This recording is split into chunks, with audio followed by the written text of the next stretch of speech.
Alright, and I should be live. Oh, did not do the tweet, so let's go over here. Yes, that's Little Karibo. I do like Team 4-Star and Little Karibo's various abridged series, so they were my default go-tos for Twitters before having to do it for myself. So we're just gonna throw up the I'm live tweet.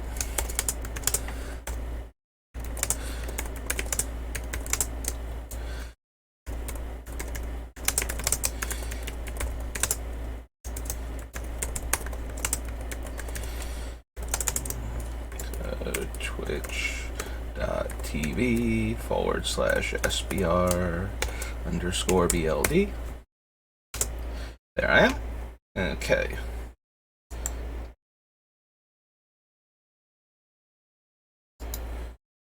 Yeah, I almost never use my own Twitter for anything before this. The biggest thing I used it for before this was one of the gacha games I played. So I used to play Union Cross, which is the Kingdom Hearts one, and I still play Final Fantasy Opera Omnia, which uses the Dissidia system, but as a turn-based, more traditional Final Fantasy, whereas the Dissidia games were more of a fighting style game, 1v1 3D fighting arena game, with the whole Brave and HP damage thing going on. So, and most of the fun I got out of Union Cross was posting little pictures of my pet doing fun things with different costumes. Because God knows that game was a money sink, and that is how I learned how bad gacha games can really get. So, fortunately, though, Opera Omnia, I've been strictly free to play and have been enjoying that one much, much more. So let's see. We're starting off with Stronghold. We're still building the Beamtown Bullies. And we're getting close to the end of the sets. So, it's already the 29th of July, so it'll probably be like a week or two into August before this deck is actually done and built. Well, decks, because we want the vicious version and the more table-friendly, as close as we're going to get to super casual with a deck that's going to kill you by putting a card into play and just murdering you outright. Alright, so don't need Acidic Sliver, don't need really any of the slivers, I don't think. Discard a card at random, put a +1/+1 counter on a creature, no. Beginning of each player's upkeep, untap all creatures and all lands. Notice that this is not you control, so Awakening untaps everybody's stuff every turn, so probably not what we want for this deck. We have plenty of ways to untap the Beamtown Bullies to get more activations out of them on other players' turns, so I don't think that is necessary to let everybody else untap everything every turn also.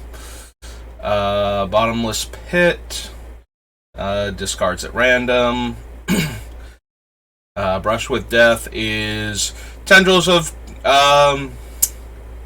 yeah. Wow, I'm so used to just calling it Tendrils that I forget which Tendrils it actually is. But yeah, this is the buyback version of the Storm card, where you can repeatedly cast it. It does cost a whopping 7 mana to cast with buyback, which is a bit much, considering that this was part of the Tempest block, and a lot of the times, Tempest was one of the sets that increased the overall speed of Magic, but that was more because players were starting to discover the concept of the mana curve back then. So, Tempest era was when the first mono-red aggro deck was born.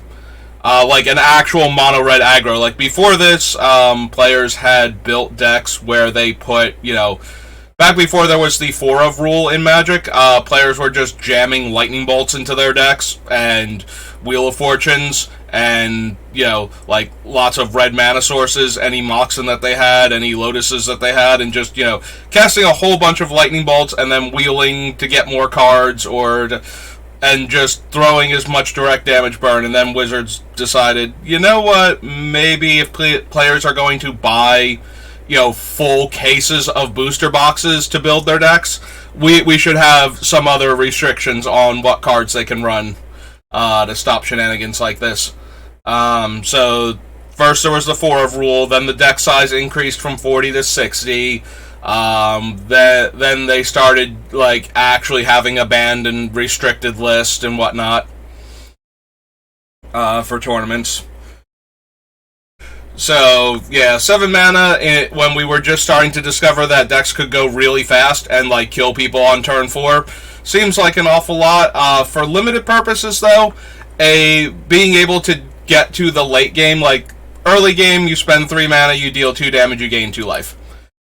Not really worth a card.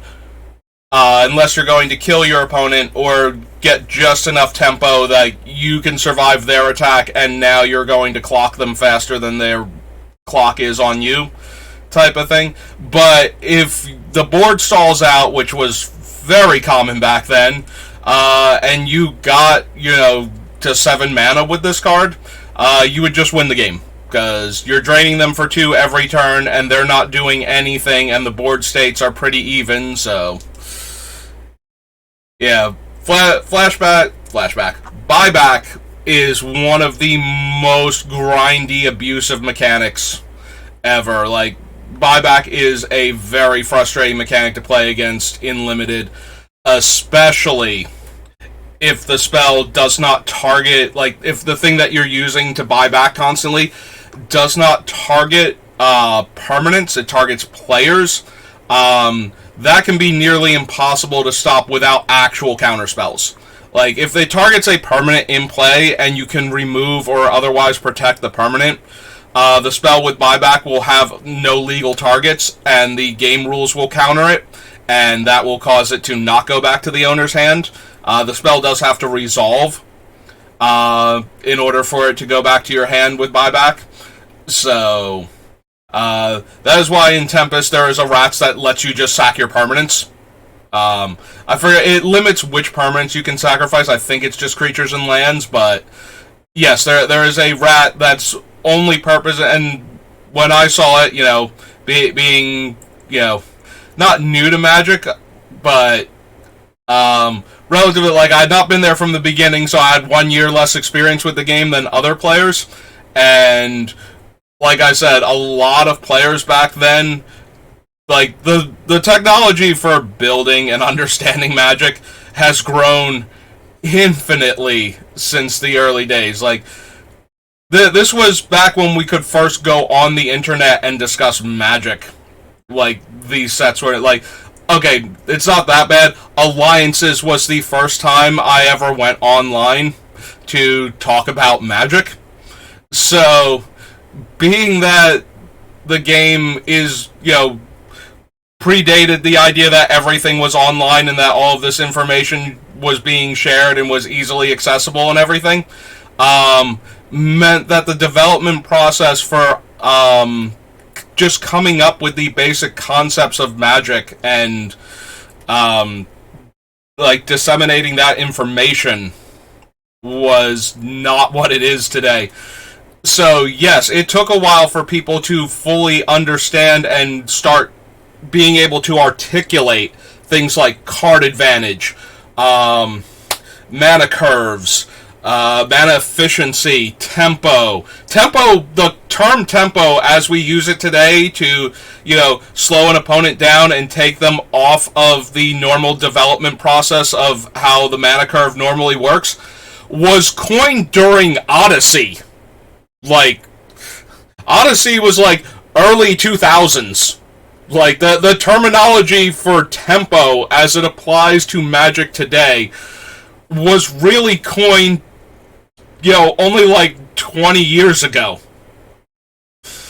For a game that's like 30 years old, which means there were 10 years roughly of the game before we had the concept of tempo as a way to gain an advantage in the game. So, and it while it does refer to changing like the musical term tempo, the reason why it was actually called tempo was because of temporal spring, which has tempo in the name, and somebody put the two together and decided to start referring to it as a tempo play to take your opponent off of a land and make them miss a draw step, causing them to play from behind for the rest of the game. That is where the term tempo, as it applies to Magic, first started becoming common parlance. Honestly, it was like 2001, I think, 2002, somewhere in that range. Yeah. So yes, a 7-mana spell, right when we were starting to understand the mana curve, might not look like much, but it was actually a game-winning limited card. Although we didn't play much limited back then. Tempest was actually the very first time I played in Draft as we know it today. Before then, I had done there are other draft formats before the normal open a pack, take one card, pass it to the left, then circle around the table, then open the second pack to the right, and then back to the left. There were other draft formats before then that I had tried. Like there's one where you just shuffle the packs together, and you would flip over 3 cards, and only one of the cards, like you would flip one face up, and then 2 face down, and you would choose if you wanted the face-up card or the 2 face-down cards, and then the other player would get the other one, and then you would flip the next 3, and then that player would get to choose, and that was how you drafted the deck for a heads-up match. I've also played the ones where you just spread out all of the cards in the pack, and then players take turns, like whoever gets to pick first for that pack.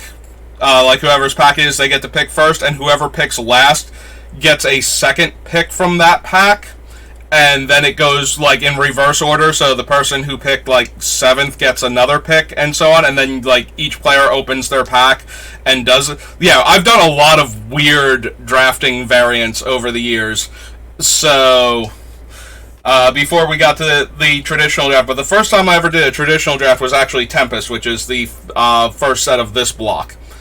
Tempest, Stronghold, and Exodus. So yeah, we got 2 blocks and 4, 5. I think we were up to 5th edition. 5th edition might have come out a little bit after this. 5th edition had Necropotence, I remember that, so it had to have come out after Ice Age, which makes sense. 4th edition, then Ice Age, and so on. But it came out before, like after Ice Age, and before Urza Saga, because Urza Saga came out, and then we got the 6th edition set, and we got the 6th edition rules changes that retroactively started applying to cards from Urza Saga and changed their functionality dramatically, and a lot of older cards' functionality too. There were a whole bunch of rules overhauls back then. But yeah, so 7 mana. The Tendrils of Agony, is Agony the one that's the actual Tendrils? I keep wanting to say either Agony or Corruption, and I think one of them was in Time Spiral and is the one that does damage based on the number. It's like a Corrupt, but it's Corrupt for a creature only, so it deals X damage, where X is the number of swamps you control. And because I played a Time Spiral Remastered draft like a week ago, that's why I'm having trouble remembering now which Tendrils is which. Bullwhip deals 1 damage to target creature, and that creature attacks if able. Whenever an opponent plays a land, you may play a land. Very popular in some commander groups because of its ability to accelerate you. If you have a lot of land in your hand and you play this turn 1, your opponents will allow you to ramp into like your turn 4 or 5 play very easily. Although, if you're not going to be drawing lots of extra cards or searching a lot of lands to your hand, I don't particularly care for versioning because it has to be in your opening hand, and you have to have like 3 or 4 lands at that point for it to be, doing what you want it to do, like while you put it in the deck. And in a 100-card singleton deck, I am less inclined to believe that this thing will show up in time to do the thing, but...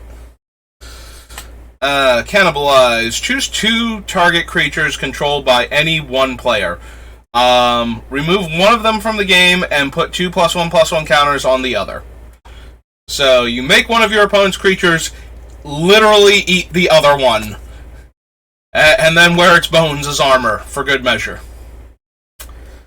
Alright, so here's Carnassad, and I have a Carnassad story, and it's one of those ones that you will never encounter these again because nobody who is in a position to be on the other end of this, nobody has this card. And so, Carnassad was part of a trade that I did for my Mox Ruby. I'm going to let that sink in as we look at Carnassad. Carnassad is 4 green for a 5/4 beast with trample and 2 mana to regenerate it. Carnassad, now this is before we did the rarity color thing, so as you can see here, Carnassad is actually a rare. So, I do have a full set of power, and I remember very distinctly where each one of my pieces came from. So, the Lotus was Urza's Destiny, the Urza's Destiny pre-release. My Time Twister and my Mox Pearl were purchased from one of the first stores that I went to, like literally the first store I went to participate in a Magic the Gathering tournament. They would occasionally get in, the rarer cards, and they would put them in the display case for sale. So I bought both my Pearl and my Time Twister from them. One of the players that went to that store regularly, who also went to like larger scale tournaments, like up in New York City and whatnot, to like Neutral Ground and everything. He was the one that had an extra Ancestral Recall, and he knew I was putting together power, so he sold me his beta Ancestral Recall that he had. The Sapphire, Jet, and Emerald were all Christmas presents from my paternal grandmother. So on my dad's side. And the Ruby I got in trade. Oh wait, Time Walk was also from my grandmother. I'm going through all of the cards, I realized I'm missing one of them, and it is Time Walk. Time Walk was also from my grandmother. So, of course, this was way back in the day when she could get any one of those cards for under $100. So yes, while she did get me some very expensive cards, if you go back to like that point in time and you realize that a brand new Super Nintendo game could get up to like $60-$70, N64, like some of the cartridges on N64 games almost bankrupted Nintendo because cartridge technology had gotten so expensive compared to CD technology that, this is why Nintendo had originally tried to partner with Sony to make a CD system, and then they backed out of it, and then the PlayStation got born. That was a whole thing. Anyway, enough about video game history, back to Magic history. So yeah, super expensive, but, compared to other things of similar levels that you might be able to get for your kids, if you're a middle-class family and you have the money, not the most unreasonable thing to have gotten the way it would be today, where you are literally being showered with thousands of dollars in jewelry painted on cardboard. So, getting back to the Mox Ruby. The Mox Ruby I got in trade. And what I traded for my Mox Ruby, in order to get it, to this person who had acquired one, were 4 Psionic Blasts, which is, up until Time Spiral, which was years, like over a full decade away, I believe, at this point in time, away from getting printed. Psionic Blast was in Alpha, Beta, and Unlimited, and nothing else. So 4 Psionic Blasts were almost the same price as one Mox Ruby at the time. So I traded the 4 Sonic Blasts because I knew I would be able to get more, like, I would be able to buy a Psy Blast for like $20, $25, whereas I'm trading for like a Mox Ruby, which is over $100. So, you know, if I'm getting... And then I threw in a couple of other rares that the guy wanted at the time. And one of the rares that they wanted Carnosaur for something they were going to do in Standard. I have no idea what, because Carnosaur never saw Standard play. But anyway, moving on. So yes, so this card was part of my trade for my Mox Ruby. And the reason you will never have stories like this is because this is a 10-cent rare, and Mox Ruby, like, okay, if you want a trade that involves getting Carnosaur for Mox Ruby, you have to roll up on a dealer with 5,000 count boxes of bulk rares that you are trading for 10 cents a rare, and then you use your store credit with them to get a Mox Ruby. Like, that is how you trade Carnosaur for Mox Ruby nowadays. Back then, you valued Carnosaur at like $2, and you threw it into the trade pile for the Mox Ruby, and yeah. Oh. Excuse me. So yeah, Carnosaur. I forget what the other rares were. I only remember Carnosaur because it is so terrible. Like I said, I remember the Sonic Blast because they were like the main thrust of the trade. For those of you who don't know, Sonic Blast is blue and 2 instant, deal 4 damage to any target and 2 damage to you. Because blue used to be able to do literally everything in Magic. Blue had discard, direct damage, spot removal, creature kill, land destruction, plus card draw, counter spells, and steal yourself. Blue could literally do everything. Sometimes, not as efficiently as other colors, but for the most part, blue could do anything. Regrow your dead stuff. Yeah, there's literally nothing blue can't do in early Magic that other colors could do, except for like a couple random stupid things, and I think even then they could do them, it's just the cards were so terrible. I believe there is blue damage prevention, like blue life gain, I think. I'm remembering, like, I think it's like telekinesis let you prevent the damage that a creature would deal and untap it and remove it from combat, and it was like a blue spell. So yeah, there was blue damage prevention. I think there was blue life gain, but I'm not sure. Obviously, there was a lot of blue direct damage. Psionic Blast, Sonic Entity, Prodigal Sorcerer. But blue discard, like Amnesia, like look at your opponent's hand and discard all non-land cards from their hand for 3 blue and 3. It's like, why does blue get a Mind Twist? Why does blue get a 6 mana coercion your opponent's entire hand away? But yeah, so Sonic Blast was the main thrust of the trade, but the fact that Carnosaur was one of the cards besides the Sonic Blast that this person actually genuinely wanted from me and was required as part of the trade for their Mox Ruby, very entertaining. Alright, moving on. Constant Mist is buyback, sack a land, and fog. Again, buyback. Like, you get to the mid to late game where you have a bunch of threats and your opponent has like an evasive threat, and now you have like 7 land in play. So if you don't draw land for the rest of the game, you have like 5 fogs worth of I'm winning this race. With Constant Mist. Like, you can attack with your one giant angry regenerating creature. Like, you can just smash face every turn with Carnosaur and regenerate him, and then your opponent's crackback does nothing, and then you get to crack in for 5 again onto an unchecked board because they thought they were going to alpha strike you and kill you, and now they know they're not going to, so now you just get to keep smashing with Carnosaur unchecked, or they have to attack you and force you to fog to try and get rid of enough of your lands that they can finally finish you. Yeah, buyback is dumb. Buyback is one of the most overpowered mechanics. Like, Storm wins all at once on the spot when it works. Buyback grinds your opponent to dust over the course of dozens of turns. And Tempest, I think, had the best buyback cards because Tempest has, like, Capsize, which is it's a boomerang. And modern, if you've ever seen, like, modern bounce spells, you'll notice that they almost always, to a 1, exclude land as one of the things you can bounce. That was not the case, and like I said, we learned the word tempo in like 2000, 2002, somewhere in that range.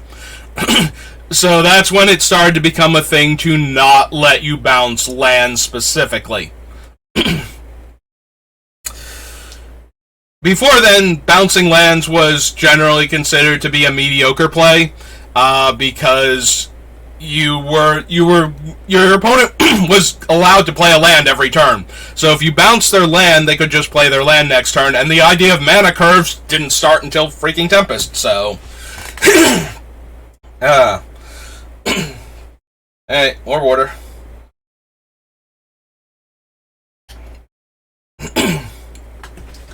So yeah, mana curves not being a thing until, like, 5 months ago by this set, and tempo not going to be a thing for like another 4 or 5 years as a concept.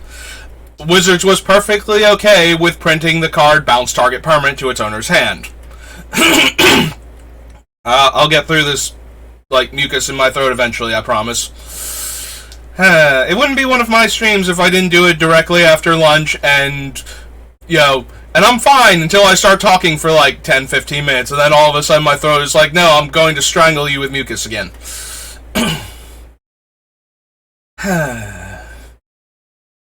But if I don't start streaming early, then I won't get through all of these cards, and we won't make it, because I'm going to get sidetracked by a billion different stories, like, how does Carnosod have a story associated with it? Well, let me tell you one. So yeah, I think the Tempest ones were just a touch stronger. 6 mana, bounce a permanent, and if your opponent does not have, good permanents to bounce, air quotes, good permanents, you just start bouncing their lands. So that way they wouldn't be able to replay all of their permanents that they were getting. And then you just which is part of the reason why mono-red aggro became a thing, was because every single thing it was trying to do was cheap, and if your opponent has to pay 6 mana to bounce 1 permanent, and you have to spend 1 mana to recast that permanent, and that permanent is killing them, then Capsize becomes a much worse card. Capsize became a lot better once we had Tolarian Academy, though. And now, all of a sudden, it was tap 1 land, bounce 2 permanents. And that's barely even hyperbole. Yeah, tapping Tolarian Academy for 6+ mana was not as uncommon as you would think it would be. It only requires 6 artifacts in play. And once you got going, if you weren't combo killing your opponent with, like, Stroke of Genius and Turnabout and all that, then you could certainly generate the kind of mana that you wanted to in order to, like, capsize their entire board in a couple turns. So these are the lists. If you remember the reconfigure creatures from Neon Dynasty, Kamigawa, these are part of the inspiration for that. These are also part of the inspiration for the Bestow creatures. So how they work is they stop because you pay the activated ability and choose a target creature, and this thing stops becoming a creature and becomes an aura enchanting that creature, and then you can pay mana to end the effect. They could target either player's creature, so some of them are negative effects. I'm pretty sure both of the ones that we're looking at right now are negative. So yeah, red is enchanted creature, can't block, and black has enchanted creature, cannot be blocked. Oh no, the black one is actually fear-inducing. Okay, so the black one is positive. I know there's a negative black one in here somewhere. It might be in Tempest, I think, or Exodus maybe. But yeah, these are the Lycids, and their purpose is to turn themselves into auras. They basically grab onto somebody as these, like, creepy little insect-looking things, and give them abilities or cause them to radically change in some way so that they have negative penalties sometimes. And this was, like, they are excruciatingly wordy for enchanted for this turns into an aura that says enchanted creature can't block. Because they needed to be, because creatures cannot be attached to other creatures by the rules of Magic. Like, in order for a creature card to be in play and attached to another creature, it has to stop being a creature as part of its function, because creatures cannot be attached to other creatures. This is why if you animate an equipment, turning it into a creature somehow, it will immediately fall off of the creature it's equipping and cannot be reattached while it is a creature. Like, the rules of Magic explicitly state that creatures cannot be attached to other creatures. So, that does not stop creature cards from being attached to other creatures in some way, but in order for it to be a permanent in play, it cannot be a creature while it's attached to things. So the Lycids, the Bestow creatures, and the Reconfigure equipment creatures all have wording that says that they are not creatures while they're attached to their respective permanents in some way, shape, or form. It's like included in the Bestow and Reconfigure rules text. But for Lycids, they did not keyword them, so they had to be spelled out. Craven Giant cannot block. All creatures you control gain reach. Original Recipe Krovax, who is very underwhelming, sadly. Cool story moment, where he has killed Selena the Dark Angel, who shows up in Tempest as a card. And it turns out that she has a curse flowing through her that was meant for him all the time. Like, Selena was supposed to be his family's protector, and she betrayed and murdered his family, I believe, under the influence of Phyrexia and indirectly, I believe, Volrath, who is Phyrexian's liaison on Wrath.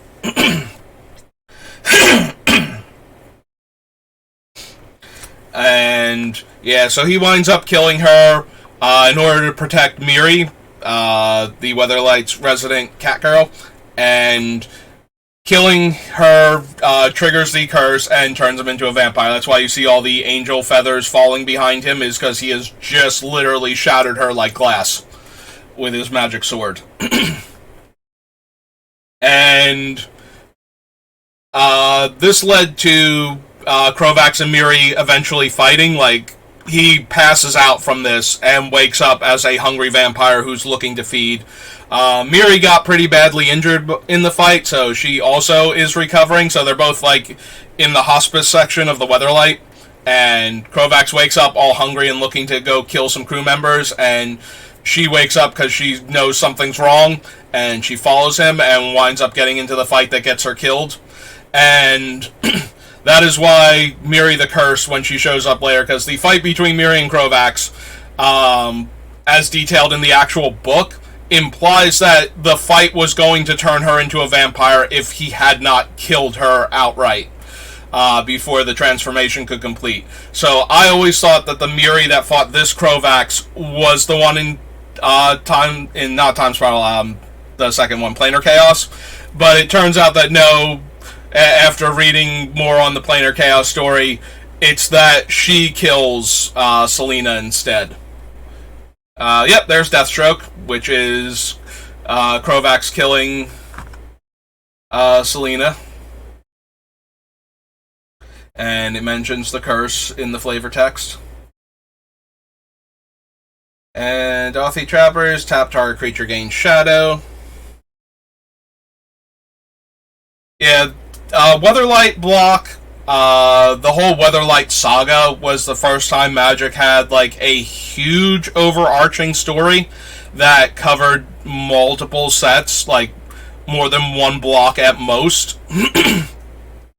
Up until this point, Magic stories were either self-contained to the one set that they were in, and, you know, events from those stories, if they took place on the same plane, so usually Dominaria, had effects like the Empire, like the Brothers' War triggered a global catastrophe. The shifting weather patterns resulted in first the dark, where the plane is starting to fall apart, and then the fallen empires, which were the Sarpadian empires, as they're crumbling due to the shifting weather. Then the Ice Age happens, then alliances, and then we move across the continents in Magic to Jumara, which is the setting for Mirage. I also believe Jumara takes place significantly after the Ice Age. The Ice Age is starting to wear off at that point. But yeah, it was a whole magical environmental catastrophe that went on for several storylines. But while they were connected in that, events from one did have an influence on the other, the actual stories had nothing to do with each other until we got to Weatherlight. And then Weatherlight kicked off the massive story arc that was the fight to stop Yawgmoth and Phyrexia from invading Dominaria and conquering the plane. So this was the first time that story elements started showing up on cards, and we had this long flowing narrative, because it used to be that the narrative in Magic was very much tertiary to the cards. There was a person, I think it was literally a person, that was responsible for things like art and story in Magic. It might have been two people at most, one for art, one for story. They let Mark Rosewater do story. The original Weatherlight saga was his idea. He and one of the other people in Wizards were the story people for the Weatherlight. Now, granted, Mark Rosewater did write for television. If you've read his articles, you know, way back in the day, back in the 80s, when Roseanne was actually one of the world's most popular comedians and was internationally famous, and her show was literally the biggest show on television at the time. He was one of the writers for one of the seasons on Roseanne. That is one of his highlight moments of his career outside of Magic, because this is literally the most popular TV show on TV at the time, and he wrote some of the episodes. He wrote on some of the episodes, where obviously it's he didn't write a full episode by himself and get it on there, but he was one of the show writers for one of the seasons, at least. Back when this would have been the biggest deal possible for anybody in TV. You know, getting to write for Roseanne would have been one of the, it's one of those. I don't even know. I have not watched TV in forever. I couldn't even tell you what show right now is the biggest deal on TV. What shows you would have to be writing for this to be the equivalent nowadays. But yeah, it was that level big, and they were letting him write the Magic story. So it's not as far-fetched as it sounds to let the head card designer write the story for Magic. But at the same time, it's Mark Rosewater, and he's going to write the story now on top of this? Sure.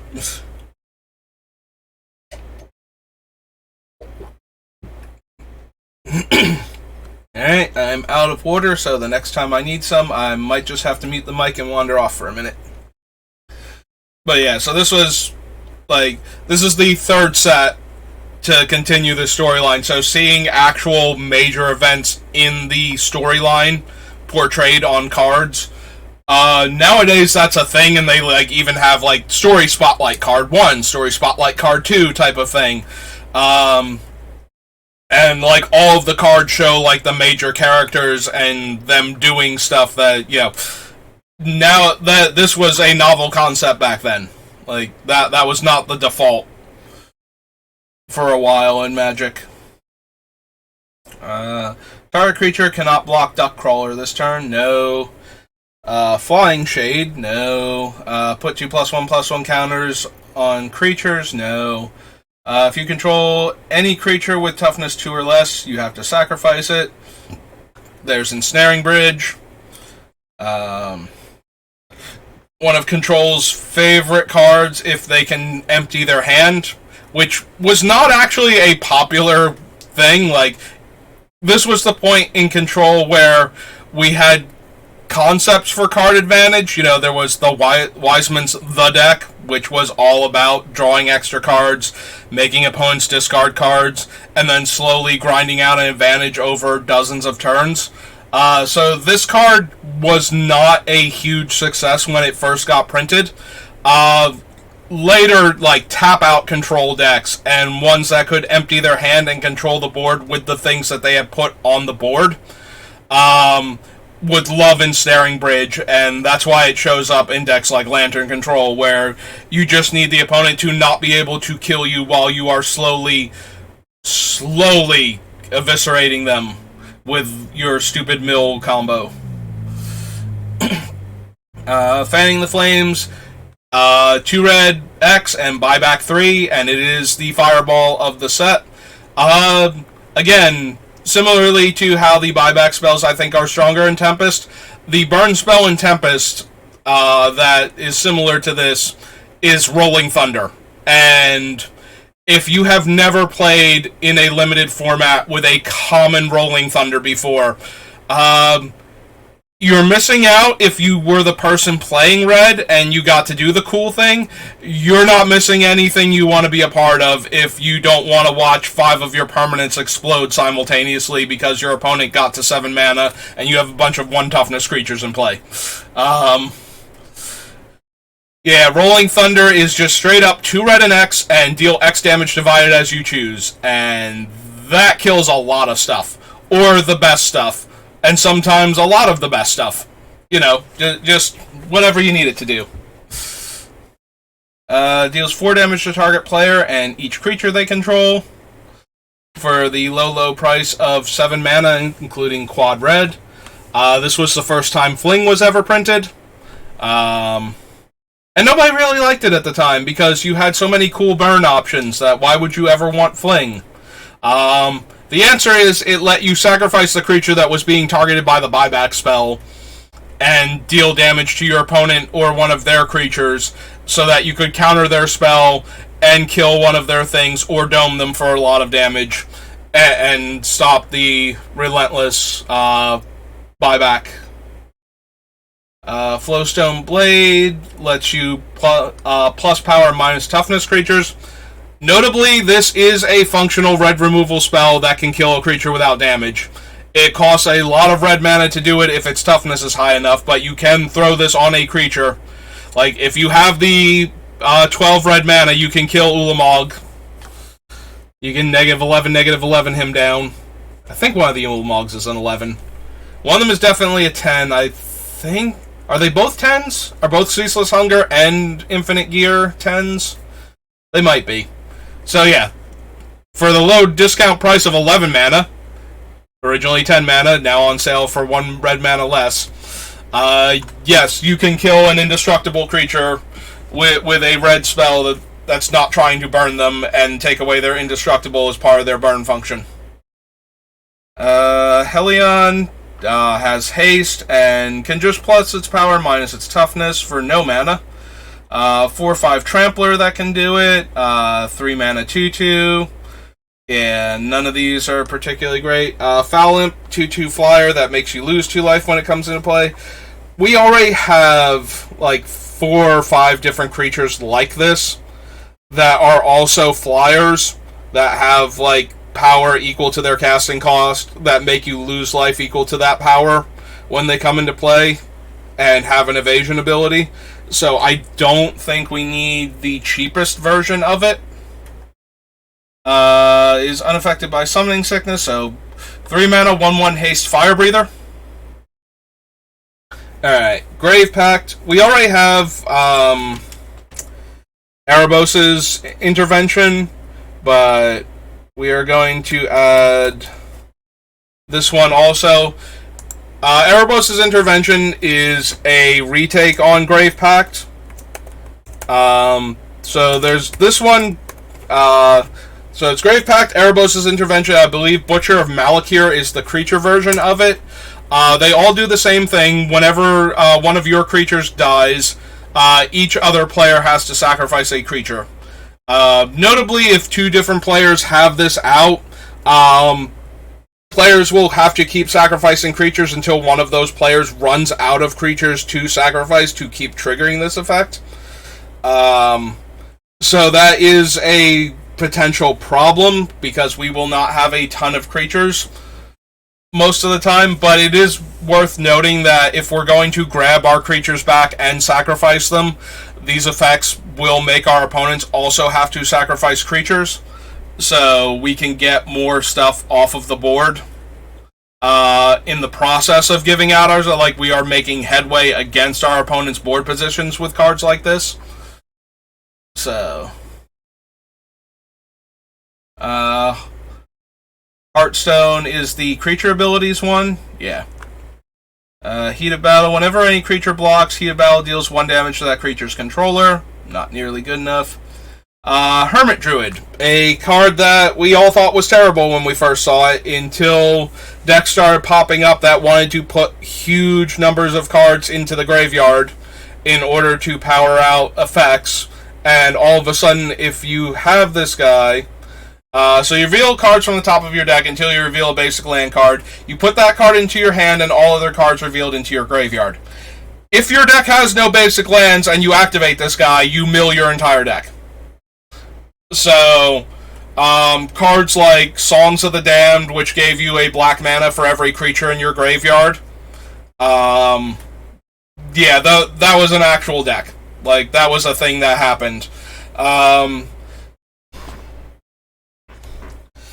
So, Hermit Druid is one of those cards that everybody thought was terrible, because it was just like, no, I'm going to mill cards until I hit a basic land, so I put all of my spells in the graveyard in order to get to my next land. You know, completely discounting the fact that if you play this guy on turn 2 and you really need to hit, like, your 3rd and 4th land drops, he guarantees you will hit your 3rd and 4th land drops, and if you were not going to be able to cast any of those spells and you had to mill, like, 5 cards in order to get to your next land... that's okay, because you will actually be able to cast your spells. It is way more important to cast your spells than it is to have spells that you would like to have once you have the mana but can't cast, in almost every situation. There are occasionally, like, there's a card in a lot of limited decks that you will get, like your Super Bomb that you drafted early, and that's why you're in those colors in the first place, where you just... if you could guarantee drawing that card by skipping 1 land drop, you might seriously consider doing it. But if it's in the middle of, like, those 5 cards and you would have to skip, like, 3 land drops to hit it, and then miss the land drop that turn, so 4 consecutive turns, and then you would dig with it, like, that's not a realistic game of Magic to win most of the time. That bomb has to be insanely cheap and incredibly influential on the current board state for that to be relevant. So, yeah. But, you know, early Magic players, we looked at this card and went, nah, it seems terrible. I don't know why this is a rare. This is wasting my rare slot. Let's see. Horn of Greed, whenever a player plays a land, that player draws a card. Like, you can put this in certain decks and get a lot of card advantage out of it, like way more than your opponents are getting, but you have to be the land-based ramp deck, and you need, like, fetch lands and other things, and your opponents also can't be, like, too many of those, otherwise the amount of cards that they are drawing off of your Horn of Greed might start out overshadowing the advantage that you're getting from it. Unless, of course, under certain circumstances, you know, if your deck is just, like, way better than what they're doing, then your card quality should eclipse their card quantity, eventually. Even if you're all drawing a bunch of extra cards. Hornet Cannon lets you create a 1/1 haste Hornet token. So you can literally shoot bees at your opponent. Each creature blocks whenever able. Attacking player chooses how each creature blocks.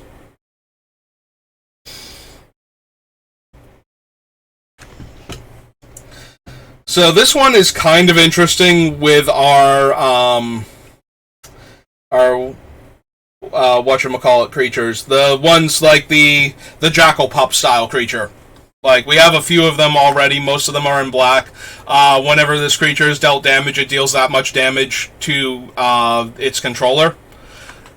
So, Invasion Plan, it forces all creatures to block. If they're untapped and can block the creature. And it, the attacking player gets to choose how those creatures block. If they don't have other stuff they can attack with, like at least one other creature that they can force all of the other opponent's creatures to block that one instead of the one that will deal them damage. If they don't have a throwaway creature, that becomes way more interesting. But even now that I'm describing it out loud, it's like, that seems way harder to set up than what I was originally envisioning, where the opponent is being forced to attack with this creature, and they're forced to make all of the opponent's creatures block, if able, on that creature, and deal themselves damage, and that just so many hoops to jump through for basically nothing. Whenever any card is put into your graveyard from play, deals 1 damage to you, sacrifice a creature, target opponent gains control of the ring permanently. It's really not doing enough to justify. Yes, it is a way we can sacrifice a creature at instant speed during our opponent's end step to give them this. But whoever we give this to can then sacrifice the things that we are giving them. So that player automatically now has a sack outlet, and just saying this out loud makes me go, absolutely not. Buy back 4 and makes a rat token. Lowland Basilisk damages any creature. Destroy that creature at end of combat. Good old Megrim. Mind Peel. Far less powerful than, the Brushwood Death up above. But still, a way to make sure your opponent has absolutely no cards when they get to the mid to late game. You just start taking away all of their cards so that they are playing off the top of their deck and can't hold combat tricks and whatnot. Comes into play with 3 counters. Pay 3, remove a counter from it. Target player chooses and discards a card at sorcery speed. Nope. Deals 1 damage to target player for each creature you control. Nope. If any other creature comes into play, sacrifice the bombers and it deals 3 damage to target player. No. Can attack or block during a turn. Cannot attack or block during a turn with no other creatures you control attacks or block. Okay, so they cannot attack or block alone. I'm just like, wait a minute, that's not what I remember them doing, but that's because they are horrifically awkwardly worded in Original Tempest. So it should just be can attack or block alone. Yep. So fits in the same category, but we have a couple creatures that are larger than them, and therefore make better forced attackers. Destroy all creatures target player controls. For each creature put into any graveyard this way, put 2 goblin tokens into play. Those tokens are 1/1 red creatures. Mog Maniac is dealt damage. It deals an equal amount of damage to target opponent. Put the top 3 cards of your library into your graveyard. Whenever any creature is put into your graveyard from play, put that creature on top of your library. Good old Mox Diamond. Reveal the top 4 cards of your library, get all lands into hand and the rest in your graveyard. Whenever enchanted land is tapped for mana, it produces an additional 2 green. Whenever any creature comes into play, if there are 2 or more other creatures in play already, exile that creature. When Portcullis leaves play, put the creatures that were exiled by it into play.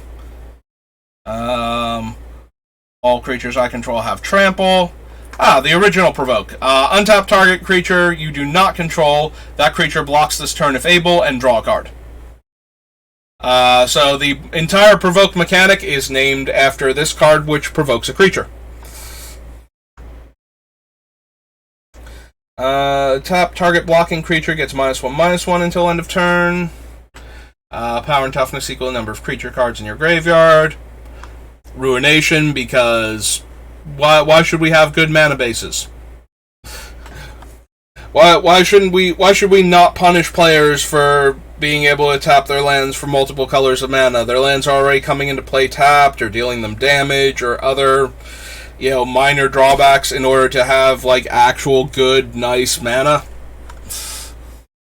I mean, yes, the non-basic land hate does serve a purpose of stopping decks from just being 5-color good stuff in Eternal formats.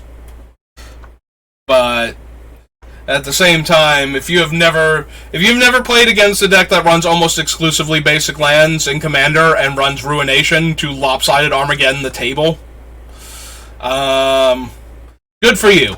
You're not missing much. It's not fun. I mean, it can be. Anything can be. Like, just because you get lopsided Armageddon doesn't mean, like, in case you haven't noticed, I run a lot of artifact mana sources. If you're looking at this deck and going, but you're green and you could just ramp lands, with green ramp instead. Yeah. So, a lot of the groups that I play with tend to run a lot of artifact mana sources. I've played against decks that do ramp the traditional green lands into play. But at the same time, I play against more artifact ramp decks, and because of that, a lot of them are not running, like Shatterstorm and Pulverize and whatnot. So when you run afoul of things like Ruination, they tend to hurt less because all of your lands being gone doesn't necessarily stop you from having, like, 8 mana in play. But yeah, if your play groups run a whole lot of non-basic lands and ramp using cards that can find the non-basic lands, and you keep falling behind, I don't know what Ruination goes for nowadays. It might be on the reserve list, it might be super expensive, I can't remember. I've clicked off of my thing, so you can see them, but I can't. Oh, you can still see my OBS in the background because I was drafting the other day. Alright, let's turn that off so it stops being a distraction in the background now. Yeah, Ruination might be the card for you, but I probably don't want to be in your playgroup. Ruination is, like, I prefer, Blood Moon and, not quite back to basics, but, like, Blood Moon and Magus of the Moon type effects, where I can still tap my lands for colorless mana and use my artifact sources for my colored mana and can still participate in that game, versus having all of my lands destroyed. Like, Ruination feels way worse. Now, there are play groups where you play like Blood Moon and they would rather you played like Ruination or something, because, like, they're just annoyed now because it's like, oh, cool, I don't have my artifact mana sources and all of my lands tap for a color I can't use, so I'm stuck on colorless mana for the rest of the game. No, this is fun.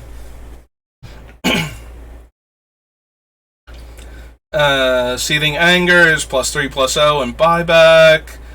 Comes into play, you lose 3 life. Again, I think we have enough better creatures, like, flyers with this kind of power, casting cost, and game text, that we don't need this. Oh, Shard Phoenix, not Sharding Phoenix, although it is breaking apart into shards that are spraying people.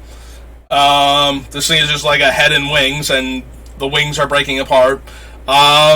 Used to be a very fun way to wreck aggro decks. Sacrifice Shard Phoenix. It deals 2 damage to each creature without flying, and you can pay 3 red to bring it from your graveyard to your hand during your upkeep. Absolutely wrecks the mono red aggro mirror match. And does a number on, like, White Weenie too a lot of the times. Shifting Wall. Actually relevant for its 0 functional casting cost.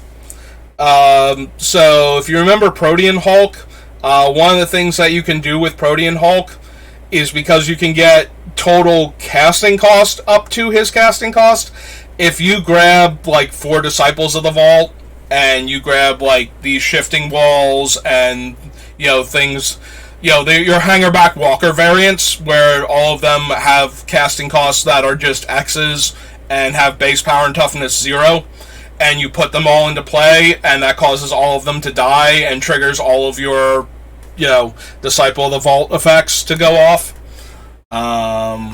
Choose through an opponent immediately. Now, granted, there are other combos you can do with that that were also popular at the time for like the one tournament where Flash Hulk was legal. There's Shock. Everybody hated Shock back in the day. It's so bad. It's not Lightning Bolt. Yeah, Lightning Bolt is... In fact, Shock is almost too powerful anymore for Standard. Like, we have not had Shock. We had it in Strixhaven, right? And I believe it was still in Standard at the time. It's almost too good. Like, being able to kill your opponent's creature, take 2 loyalty off of the Planeswalker, or get your opponent 10% of the way to dead for 1 mana is a lot of versatility in the card that, because of Lightning Bolt, nobody gave this thing any credit for that. You had Lightning Bolt and Chain Lightning and Incinerate and Volcanic Hammer if you were desperate. And then you have cards like Fire Blast and stuff like that. It's like Shock just felt so anemic compared to what we had that when they had all gone away and Shock became what we had to work with for the longest time, then Shock started becoming the ubiquitous red burn spell that you had to, like, your creatures with 1 and 2 toughness were just getting annihilated, so you could not have, like, higher casting cost creatures with only 2 toughness if red was a factor in the meta. Otherwise, you were just asking to have, like, your 4-drop killed by a 1-mana removal spell in red, and for them to push more damage through. So, as much as people dislike Shock when it was printed, Shock became a huge deal for the longest time, because it is still, like, Lightning Bolt was so good that Shock is still one of the best burn spells. Like, I don't know if any of you out there watch this, so there is a guy, like, I appreciate top 10 lists, especially if they have more than opinions backing them up. There is one person who does videos called Nitzahone, and his top 10 videos are done, most of them, there are some that are just, based on personal opinion, but those are usually, like, things that, like, he likes the art. Like, if he's doing a top 10 artwork or something, that's always going to be subjective. But one of the things he does is he uses, like, major tournament results and has a scoring system based on the cards being used in the top 8s of those tournaments. Like, certain tournaments are worth 1 point, certain tournaments are worth 2 points. And he did red burn spells, like, I want to say, like, a week or so ago. Or it might have, it was 1 mana instant spells. That's what it was. It wasn't burn spells specifically, but you'd be forgiven if you thought it was, because the bottom 5 were all Lightning Bolt variants. So, Shock, Chain Lightning, I think Magma Spray even made it on there. Like, the bottom 5 were all these, including Shock. Because when all you have is Shock to work with, you run Shock in your red burn decks, and it does its job. Lightning Bolt obviously made the top 10. I forget, like, in the top 5, I think it was number 1 for 1-mana removal spells. I think it edged out, like, Swords to Plowshares, Path to Exile, and all of them. Mostly because it can also kill players and planeswalkers, and when you have that much versatility going on for you, it can hedge out ones that are better. It's the old versatility versus efficiency, but when you're extremely versatile and you're still pretty efficient, the fact that you can't do everything is not as much of a drawback. So, yeah. So, just based on tournament success, Shock despite being a worse lightning bolt, is still one of the 10 best one-drop removal spells by that metric.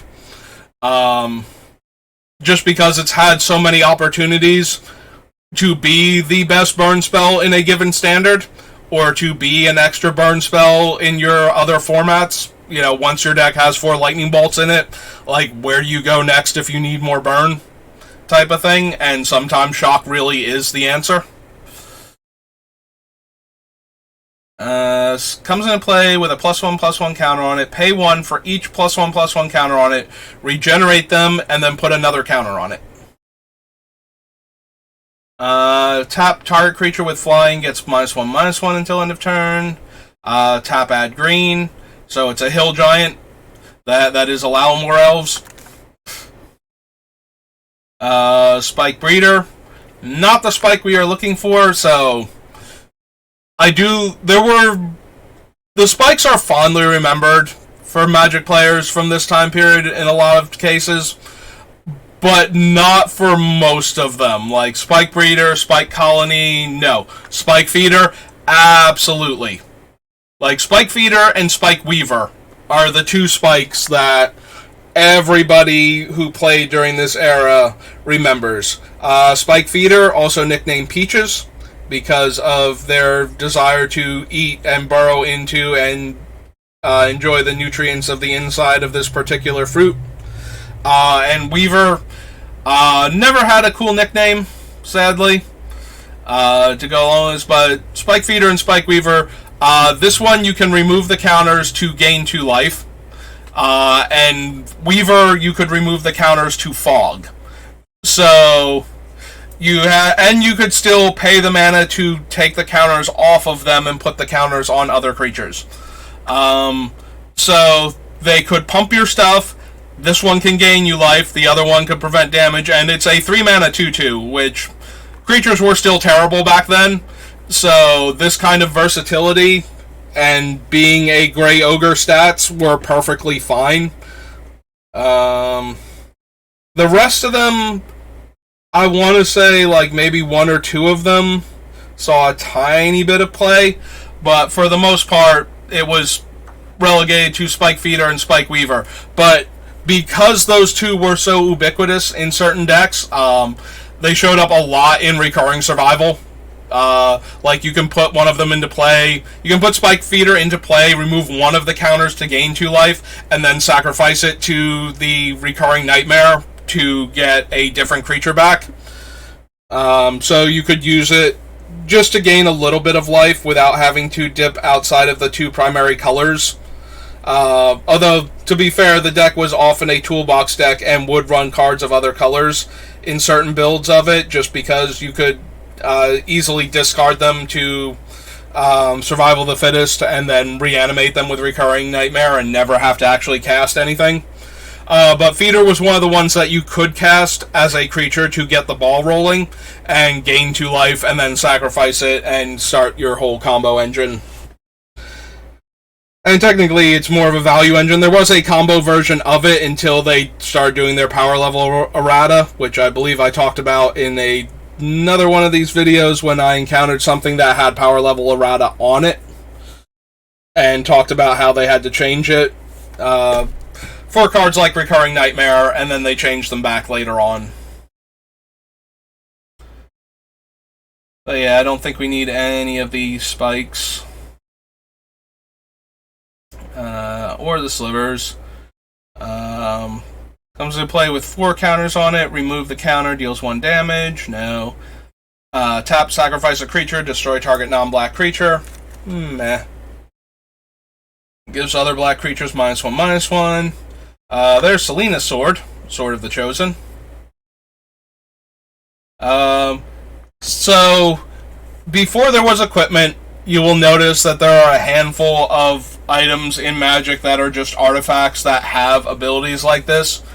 So, Sword of the Chosen is a 2-mana legendary artifact that taps to give target legendary creature +2/+2 until end of turn. Since there was no equipment, there were cards, though, that were even more equipment-y than this, where you would tap them, they would give a bonus to the creature, and there were two things that they could do to show that the creature was just wielding this item. One was the equipment. The pseudo equipment would not untap during your untap step if you didn't want it to, and it would continue to provide the bonus as long as it was in play and remained tapped, showing that the creature was wielding it, and so nobody else could use it at the time. And if it became untapped, that meant they had lost control of the weapon and were no longer subject to its bonuses.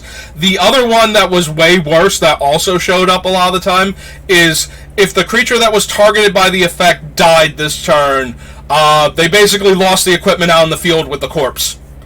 You would have to sacrifice the artifact. And as you can imagine, with auras being as bad as they were back in the day, nobody was interested in those type of equipments. Because it was too risky to have your creature get killed and the pseudo equipment go away forever.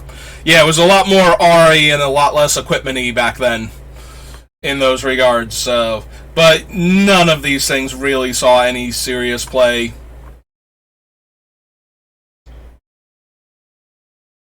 I say that Tawnos weaponry probably showed up in a bunch of things just because it was like the first one ever to do that. And it still was not very good. Like, there were other things that kind of did that. I think Tawnos' weaponry was the first one that was an actual, weapon. Gives the creature a power and toughness boost, as opposed to an ability. Tempting Licid turns the creature it's on into a lure. Torment gives -3/-0. Choose and discard a creature card. Return target creature card from your graveyard to your hand. So green 1, buy back 3. Target land becomes a 2/2 until end of turn. 2, tap a creature you control, gain 2 life, activate as a sorcery. Or as Stronghold. So this is the other one that I had a ton of fun with, making my blue elephant tokens and whatnot. So you got to choose the color and the creature type, and then it made 2/2s. Super popular for players that wanted to run. Wow,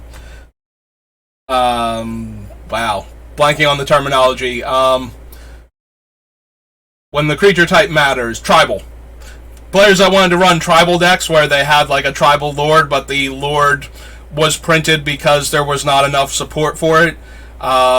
Think like the horse from a Monkhat, where it's like there are horses in Magic, but there are not a lot of them. And so it's kind of safe to print a horse that gives horses really cool abilities, because you have like the changelings from Lorwyn, and that's about it for your horse deck. But cards like Volrath's Laboratory have you covered. It will make as many little ponies as you want to make. Volrath's Stronghold was a very powerful card. Still is. Like, if you have a creature that is a powerful comes into play ability, you can just skip your draw step, or has like a powerful sacrifice ability. You can effectively skip your draw step to keep getting that guy back with your land drop. Similar to Tolarian Academy. The Ruins of Tolarian Academy. From Time Spiral. With the ability to get back artifacts. I think we made like a white one for Heliod, like it's Heliod's Hall or something, is like the white one in Modern Horizons. Lets you get back enchantments. So yeah, all we need is... Now, granted, I don't think we would be safe if you could get back instants or sorceries with the red one. I don't think that one's particularly healthy. You can already do a lot of broken things by looping the same creatures, artifacts, and enchantments over and over again. Thinking things like Mindslaver and whatnot.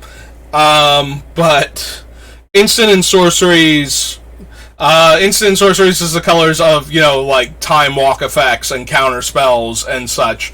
And red-blue spells would absolutely trip over itself, I think, to get a red get back instants and or sorceries version of these cards. Also, since the black one gets back creatures, I have no idea what the green one's going to get back. Wall Blossoms, again, a very good card for anything that can... This was when we started getting like the really good comes into play abilities on creatures. This is why Recurring Nightmare was such a big deal. Was that so Visions, I believe, was the first set that had actual comes into play abilities on their creatures. This was the set that had like Necrotal and Mana War and stuff. So once we started getting cards that let you draw cards, let you gain life, let you kill creatures, once we had a critical mass of those, Recurring Nightmare just became an absolute monster because of that. But that's okay, because we were about to get Urza Saga, and all combo decks were about to be absolute monsters, so Recurring Nightmare was like the tier 2 deck compared to what Tolarian Academy became. Even before, I mean, it was competitive, and then they banned the functionality of Great Whale. They erased the functionality off of Great Whale, and all of a sudden you couldn't just go infinite with your Recurring Nightmare deck, so you had to generate 10 billion mana with Tolarian Academy instead. Alright, if I'm going to keep running my mouth this much, I'm going to need some fresh water. Also, I do not appreciate it clearing out my searches. Let's go forward one and back one. No, we're just going to... Nope, it is gone and cleared out my search thing. Okay, so not white and not blue. And the expansion set will be after Stronghold. Oh, we go right into Tempest. I actually forgot that that's how they were set up. Alright, so I'm going to mute the mic, and I will be back in a minute after I get some more water.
Alright, and I'm back. I did hit the right button, right? Yep, okay. Just double checking, make sure I'm not going to be sitting here having you stare at my cards while you can't hear me talking. Because, let's be honest, if you were not here to hear me talk, you were not here to begin with.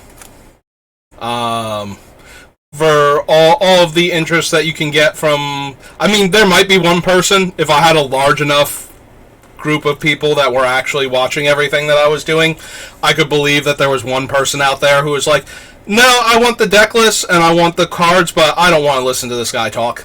I can kind of understand that. Like, so, I read a lot of Mark Rosewater's articles. I cannot listen to that man talk. Like, his voice grates against me. Unbelievably so. Hey, there's Aftershock. This might have been the card I was thinking of for the destroy a creature. So, wow, there's actually like 5 red cards that have the text destroy target creature. Aftershock is one of the most versatile too, being able to also destroy a creature, artifact, or land instead of just, the more traditional cards. It does deal 3 damage to you, but this is Commander, so the biggest strike against it is actually the sorcery speed, not the versatility on the card. If you are mono red, though, this card is probably for you, even though it destroys the 3 permanents red can interact with.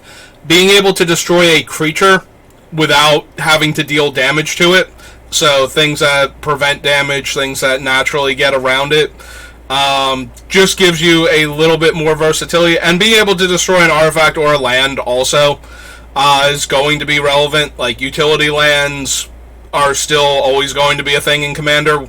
Like, we have Homeward Path, and we are going to be sad if anything happens to our Homeward Path, to the point where I might actually have wanted Crucible of Worlds and might have to retroactively go in and put it back in. Alright. So, Abandoned Hope. So, before +1 Mace showed up, or +2 Mace rather, this card was alphabetically first on official, like if you were on Magic Online and it prompted you to enter a card name, this is the first one that would come up, which is fun for the Thassa's Oracle Demonic Consultation deck, because Abandoned Hope is the perfect thing to name before you kill your opponent with your combo. When I was watching Reed Duke play this deck, like, it's got to be back at the beginning of the month, I was doing a vintage challenge with this deck. One of the things I found most amusing were the players in the comments section, or in the chat rather, while they were watching, they were like, what card should you name when you do this? And the argument was Abandoned Hope versus You Are Already Dead as the best card name to choose. What it actually does is not particularly impressive. So it's black 1 and X. Choose and discard X cards. Look at target opponent's hand and choose X cards from their hand. That player discards the chosen cards. So it is a mind twist that requires you to also be mind twisted in order to be able to select the cards rather than... Yeah, it is very underwhelming. And even more so in multiplayer. At least in Heads Up, you are actually nuking both players' hands, and you get to choose when it happens, and for how many, so you will be able to keep any important cards you need while getting rid of the best cards, in your opinion, from your opponent's hand. Altar of Dementia, if mill is going to be a viable strategy in your group, and you want to be able to sacrifice creatures for value, or if you want to mill yourself, Altar of Dementia is incredibly powerful for that, in decks like this where we have these large creatures that we want to be able to sacrifice. But I don't particularly like it. Aloran, seemingly a very innocuous card. When this was first printed, nobody did anything with it. It took forever for all of the combo pieces to come together, and for Aloran decks to be more than a cutesy weird thing. But yeah, if you've ever seen the actual Aloran deck, so what it does is it gives all of your creature spells in both players' hands with converted mana cost 3 or less the ability to be cast for free with Flash.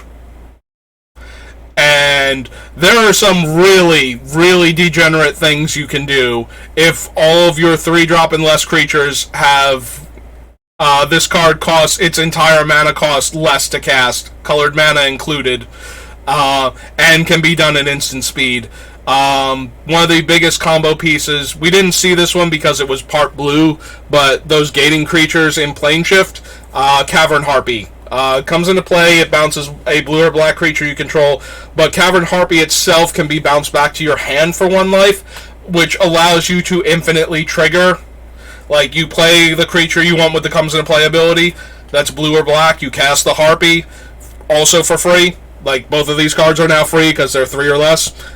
You bounce the original creature, then you pay 1 life to bounce the Harpy, then you flash in the other creature, then you flash in the Harpy, and this is especially good with the Strix from second charge block, Confluence, where your opponent loses 2 life and you gain 2 life if you control a black creature when it comes into play, and it is itself a blue creature, so you flash in the Harpy in response and bounce the Strix back to your hand, let the ability resolve while you have a black creature in play, and yeah.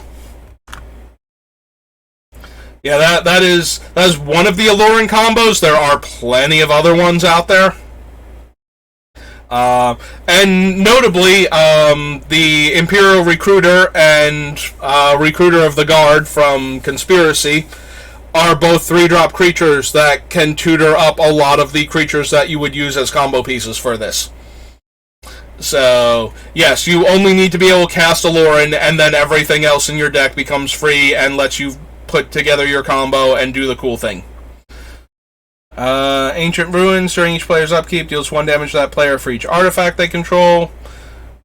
Yeah, you know my opinion on artifact mana sources. If you're ramping more with land, Ancient Ruins if you want to deal a lot of damage to players that want to sit on treasure especially.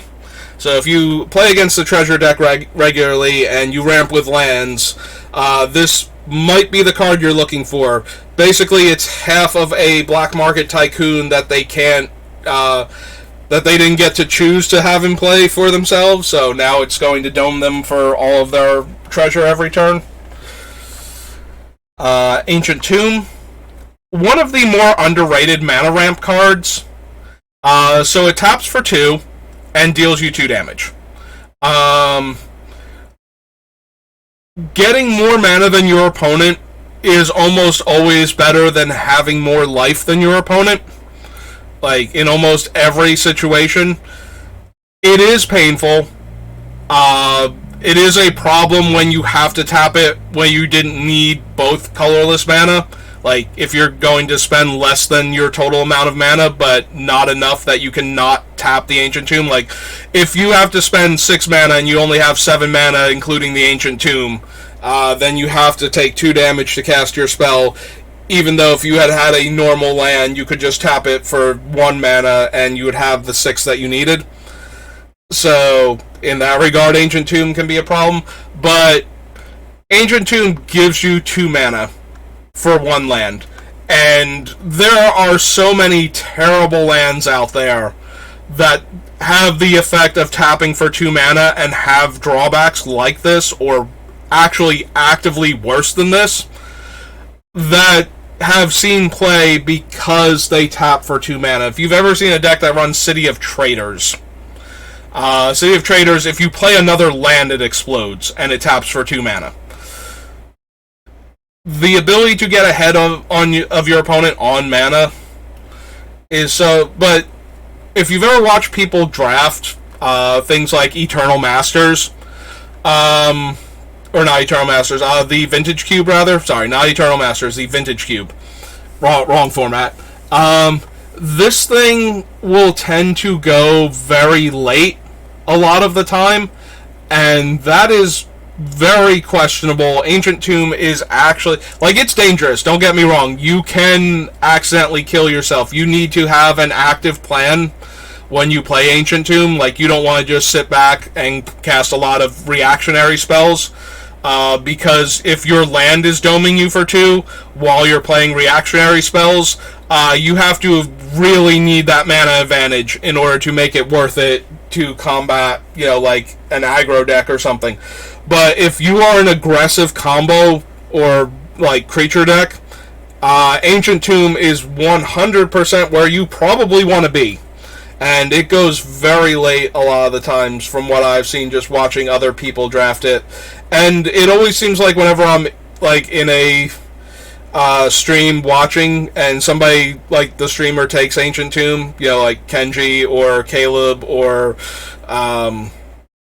LSV or somebody takes an Ancient Tomb, there's always at least somebody in chat, usually a bunch of people, that react to Ancient Tomb as though it was like some sort of cancer going into your deck. Like it was going to get you killed and you are a fool for taking this card and wanting to run it.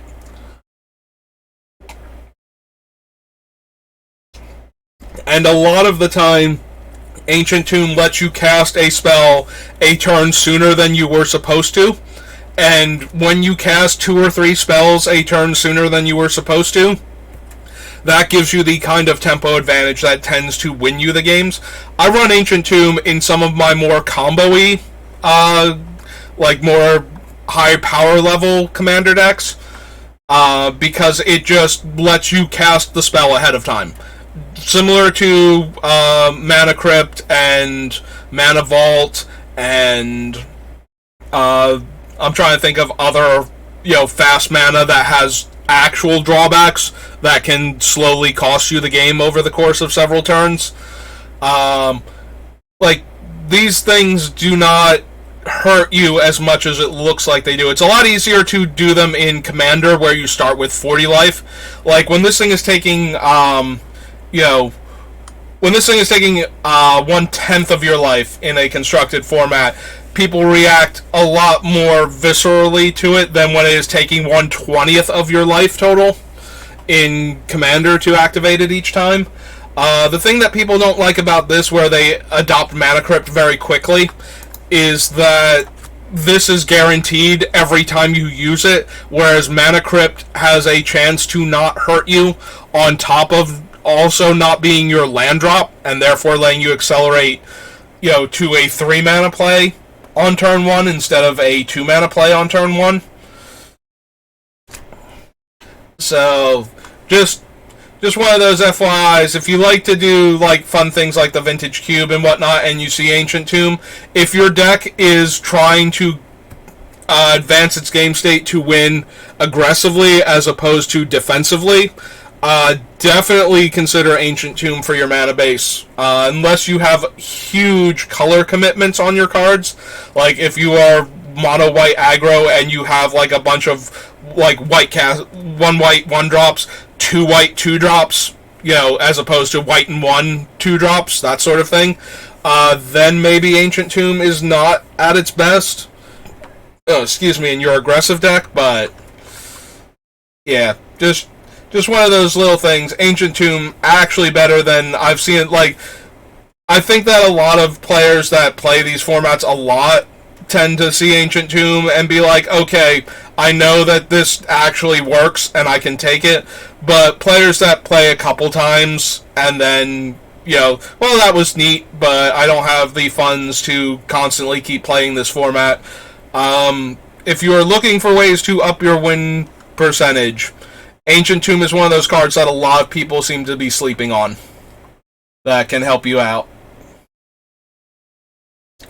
If Apes attacks, it does not untap during your next untap step. No.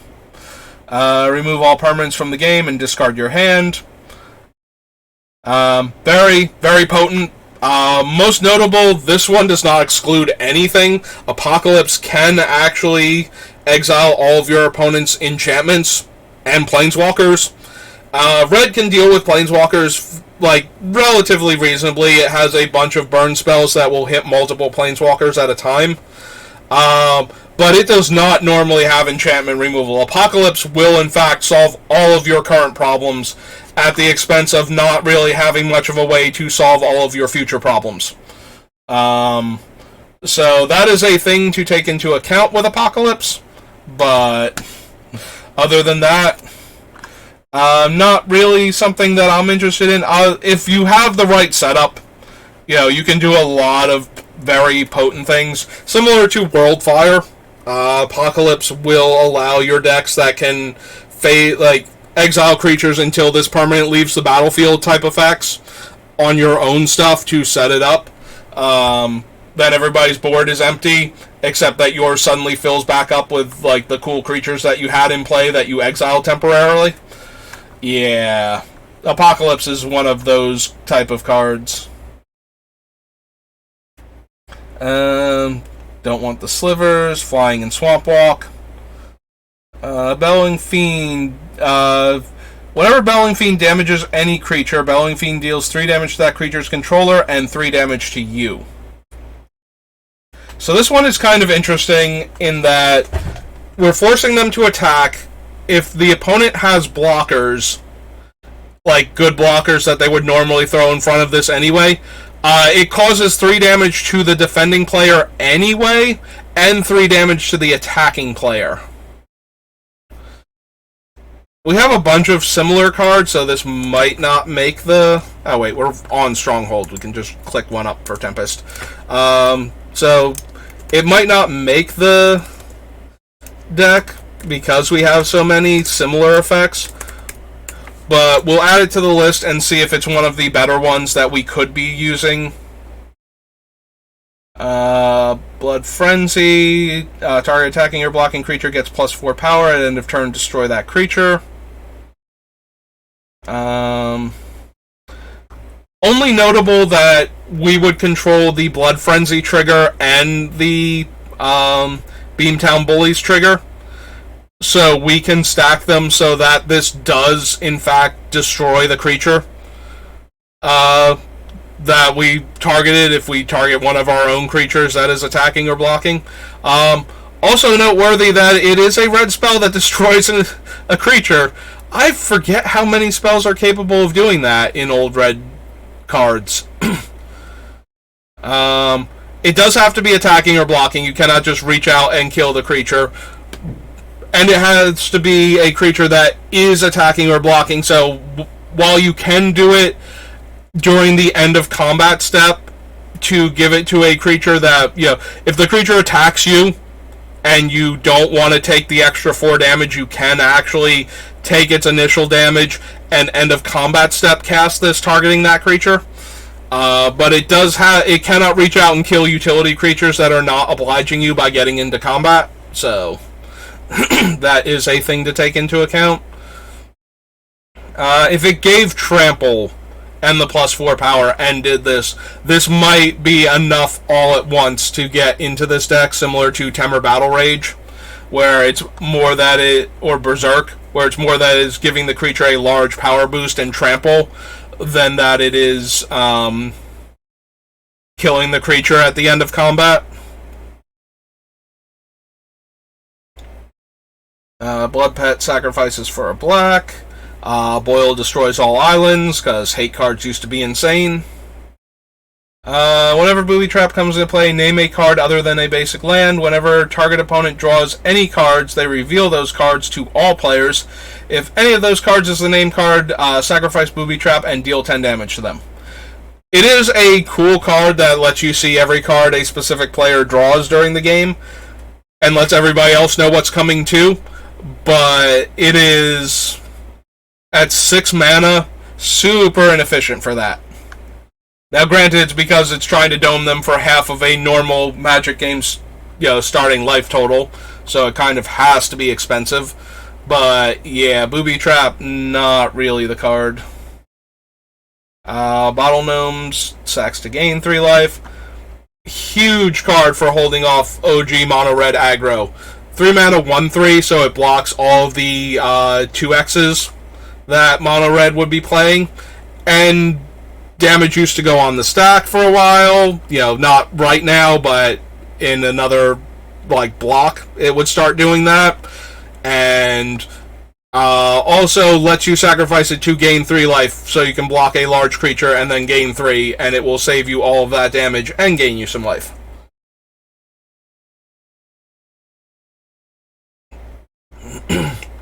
So, yes, while Tempest did speed up Magic a lot, it did give us a couple cards that could slow it back down again.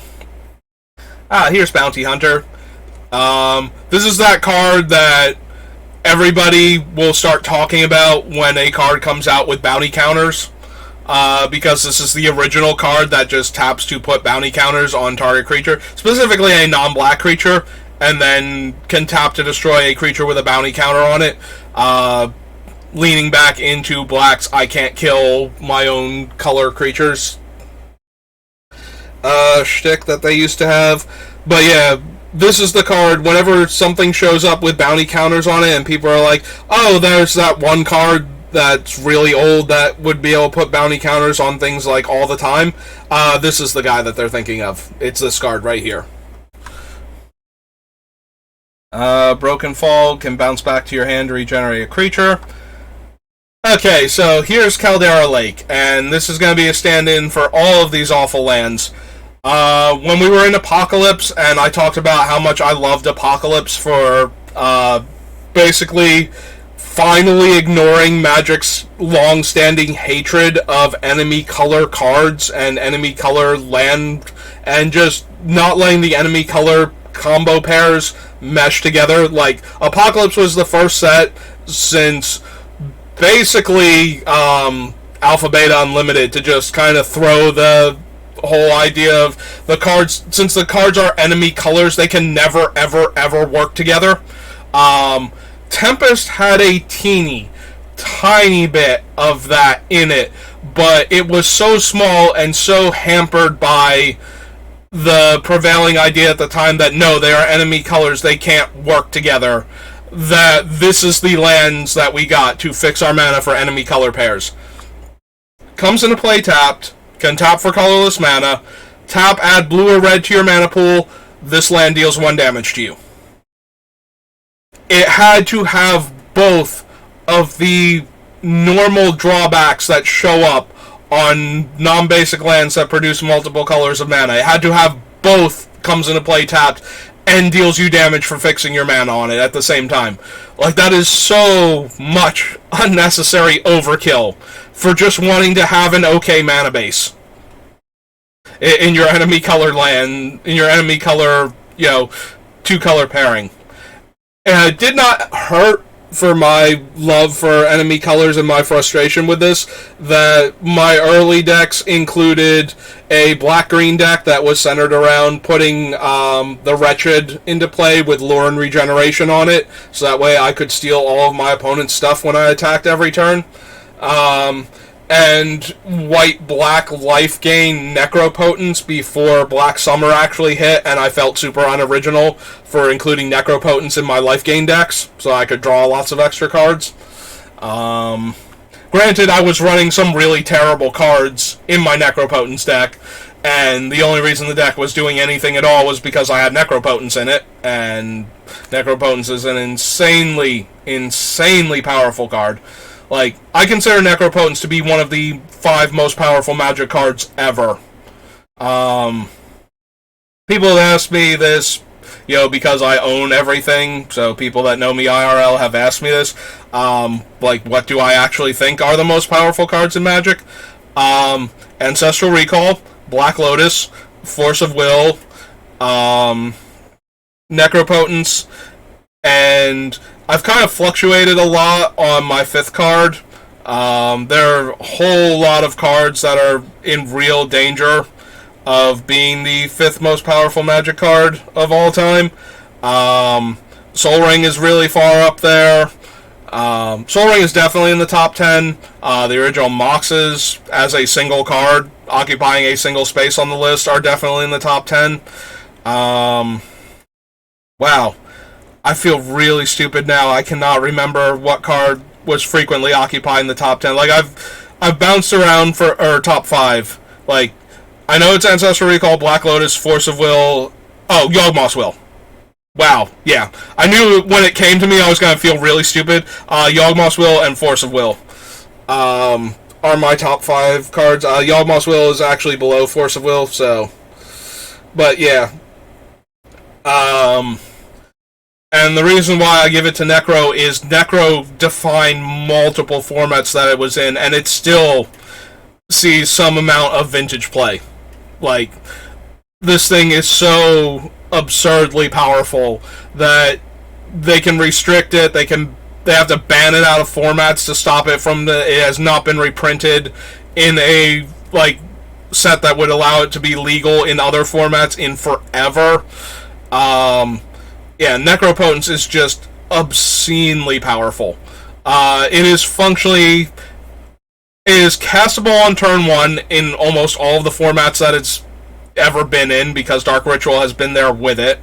So it's castable on turn 1 with a fair amount of consistency, like an unnecessary amount of consistency, and it allows you to functionally draw 19 extra cards by itself.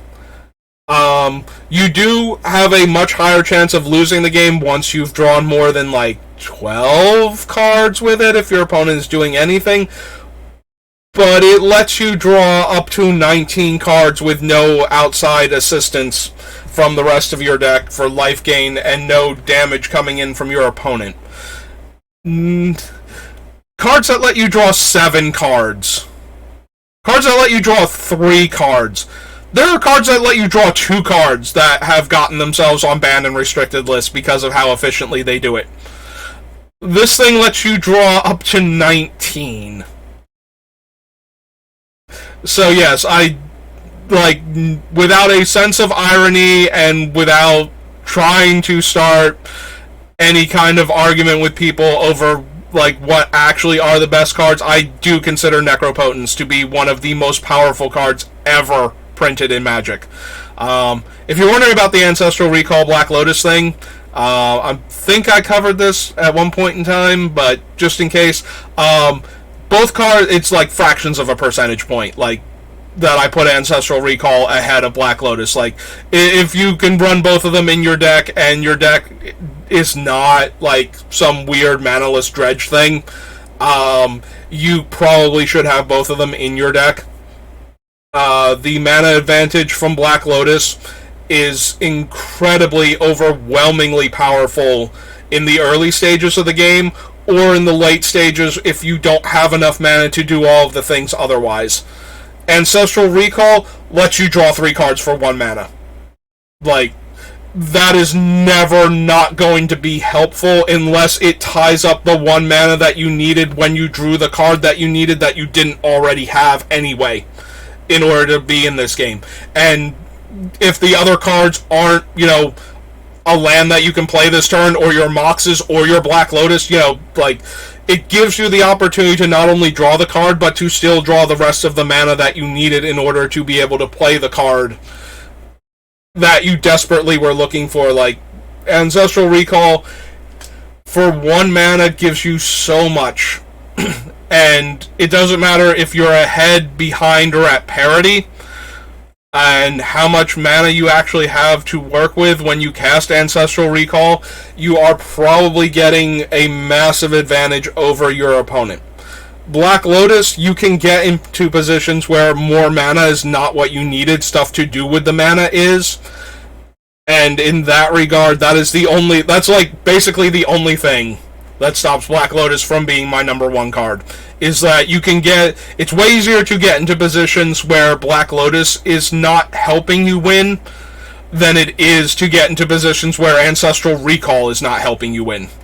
And again, it's fractions of a percentage point difference. If I give Ancestral Recall like a perfect 100, like Black Lotus is like 99.999%.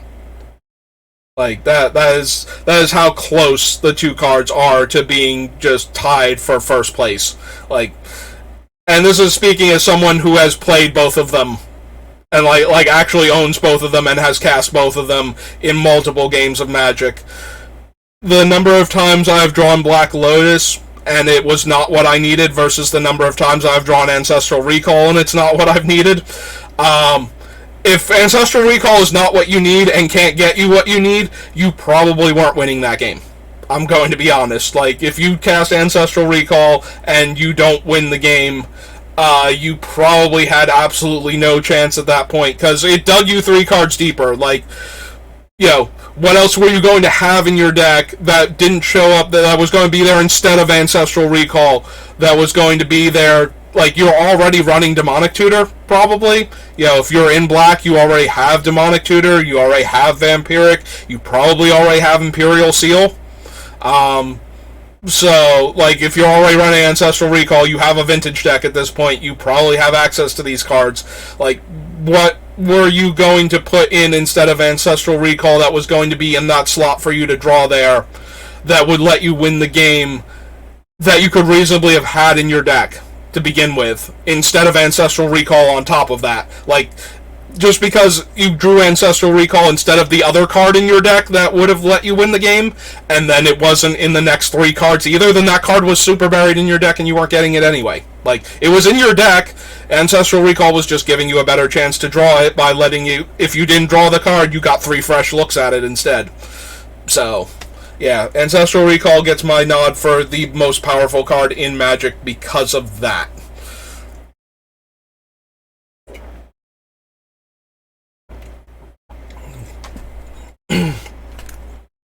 But yeah, no, I love power. Like, it's one of those things, like, you've heard me rant about the reserve list and how even if they did reprint the older cards, if they didn't, like, mass reprint them at common where everybody could get them, it would not really affect the price points of any of the original ones, because they're the originals. Like, my unlimited beat-up Black Lotus is still 1,000,000 times rarer than your mythic rare foil Japanese Black Lotus that you could only get in the collector booster boxes of the, like, yeah. Like, they will not short print those cards so much that the actual newer ones are rarer, and even if they are, they're still not the originals. and that matters to a lot of people. Like, having the original version of the card is still more of a status symbol than the one that you could have, dropped $100 or $200 or even $500 on a box and opened it. It's like, yeah, in order to open one of these, you had to spend I don't even know what the price range would be. 20 years ago, I imagined if I had won the lottery or something, and I could I could spend an unreasonable amount of money on Magic. One of the things I had always wanted to do was open a booster box of Arabian Nights. Not even Alpha or Beta, Arabian Nights, because it was 60 packs and there were only uncommons. It was 68 card packs with 2 cards in the uncommon slot and 6 cards in the common slot. Over 20 years ago, a sealed box of Arabian Nights was over $5,000. I have absolutely no idea what it's worth today, but considering how much easier, it is way easier to open a full set of Arabian Nights out of an Arabian Nights booster box, because it only has 72 cards in the set, I think, or 78 cards, something like that, and you are getting 120 uncommons from your box, and there are no rares. So the ability to actually open the full set of Arabian Nights and possibly multiple copies of the most expensive cards in it, it would not be unreasonable to open 2 Bazaar of Baghdad's in a single box of Arabian Nights, let alone possibly more. And because of that, now granted, the problem with the packs as singles is that old school Magic was not as tamper-proof as new school Magic is. It was very possible to shift the cards in the pack so that the cards towards the back. So if you shine a light on the packaging, a strong enough light, you can actually see through the packaging a little bit at the tops of them. So it was possible to search the packs by sliding the cards up so that you could see what the back 2 cards were, to know if you were going to get the super expensive card or not. Now granted, you might mess up the pack a little bit, and it might be a little more obvious to people who were savvy back then, but this was before the internet when these sets were coming out, so if you figured this out and you could cherry pick the libraries and the Juzams out of it, which were the cards people wanted back then, the only reason you had a decent chance of getting Bazaar Baghdad out of old packs that were searched is because Bazaar Baghdad was considered very bad back then. I bought my first Bazaar Baghdad for $20, I think, and that was only because it was an Arabian Nights card. Diamond Valley cost me more. I think Diamond Valley was $50 when I got it. But I used to collect non-basic lands, so I wanted one of each. So yeah, so I bought $100 worth of lands from one dealer, and the most expensive one was Diamond Valley, as I bought Diamond Valley, Desert, Bazaar of Baghdad, Mishra's Workshop, the strip mine with the little tower on it, because I love that artwork, and the full set of Mishra's factories, the summer, winter, spring, fall in black border. Yeah. Way back in the day, you used to be able to get things because people didn't want them, and they might get reprinted, and there was a 4th edition version of some of them, and those were super cheap because, it's a recent printing of them.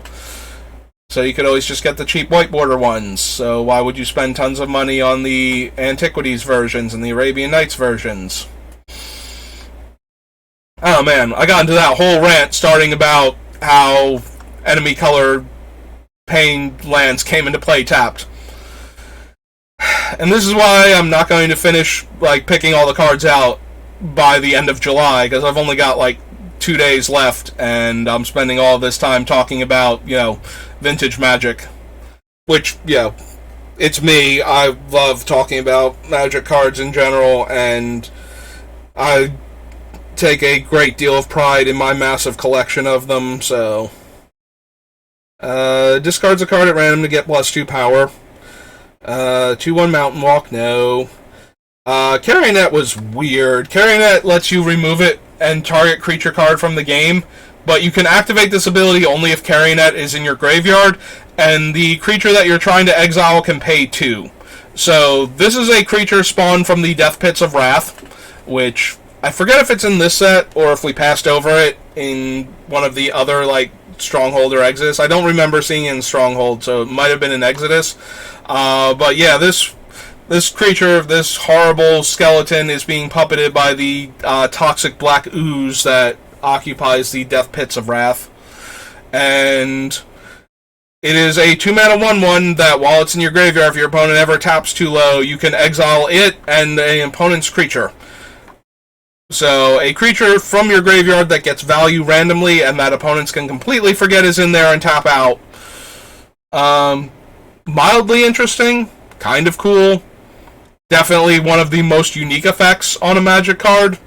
In that I don't think there's anything else that actually does this. Like, oh, my creature is dead, I can now... Like, there are definitely cards that let you exile the creature from your graveyard to get a spell effect. Like, that is not unique. I think the idea of being able to exile it from your graveyard to kill a creature in play might be one of the more unique Magic effects, and certainly the fact that it can be mana leaked by its own ability, that your opponent can pay mana in order to stop it from happening, makes it a very, very weird card that I don't think there's anything else quite like it. Chaotic Goo, I believe it's a coin flipping card. Comes into play with 3 counters. During your upkeep, you may flip a coin. If you win, add a counter, otherwise remove a counter. It's also a 4-mana 3/3 at its base. It is a hill giant. Charging Rhino cannot be blocked by more than 1 creature. Choke. Because every once in a while we had to throw green a bone and actually give it a card that could absolutely wreck, like blue control. Unfortunately, still vulnerable to being bounced eventually, and then countered on the way back down.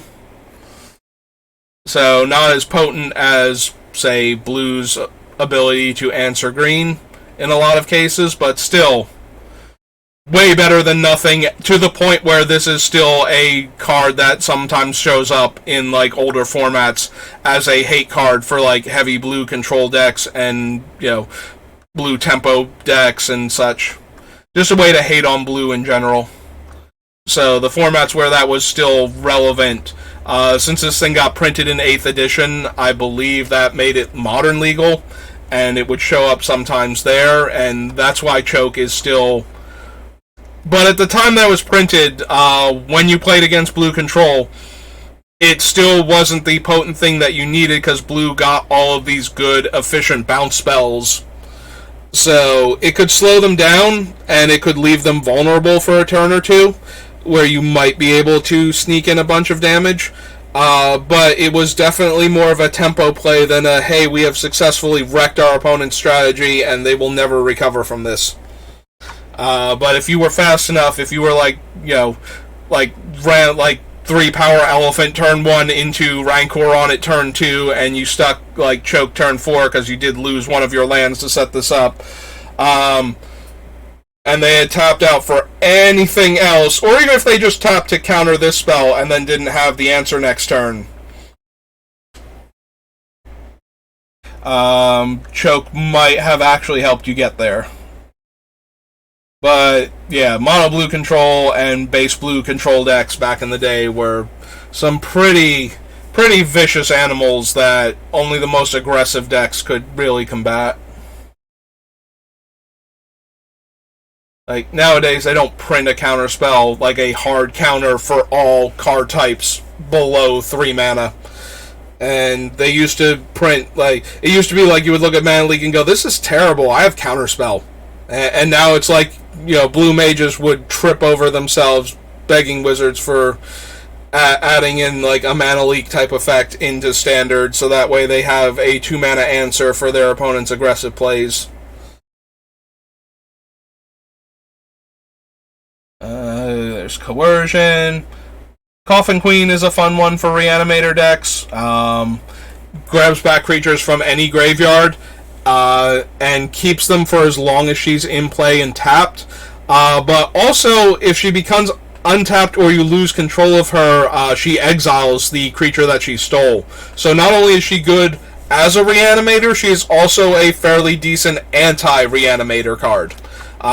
Because if they spend their removal on her and not the creature that she's stolen, then it gets exiled as the side effect of her leaving the battlefield. Also, you can just choose to untap her and permanently exile their win con that you stole. Particularly good if it's one of those comes into play or leaves play as opposed to dies triggers. I forget which ones of the Archons are the leaves play versus dies, but certainly very potent if you grab that particular creature with the Coffin Queen. That being said, she is a 3-mana 1/1, so while that is a fun thing to do and certainly is an interesting strategy to take as your anti-graveyard synergies matters card, she's a lot easier to kill than the other ones are, and she has to be in play for a full turn cycle, or you have to give her haste in order to eat the first card out of their graveyard. 3-mana 2/1 first strike. No. 4 mana and then 3 to activate. So I believe the current wording is exiles the creature, not puts it on cold storage. Yeah. 3, exile target creature you control, and then sacrifice cold storage. Return each creature you control, each creature exile with cold storage to the battlefield under your control. So a fun card if you're stealing your opponent's stuff temporarily. It is very mana intensive, but you can keep freezing their stuff until forever.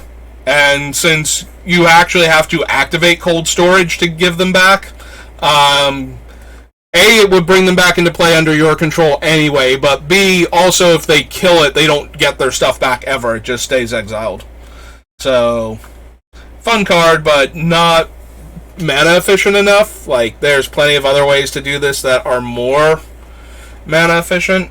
Commander Grevin had to get a new card, like 3-4 years ago, I think, in one of the commander sets, because now, granted, he has a very impressive stat line as a 6-mana 7/5 back in the day. That has fear on top of that, so a very difficult creature to block. But making him have to sacrifice a creature. This is flavor, by the way. When Grevin first shows up, he kills his second in command for ignoring Grevin's orders and trying to take the glory for himself. And so, again, this is where we started, showing story beats. So, the original Edict effect, the very first target player sacrifices a creature, is him chucking his first mate over the edge of their boat.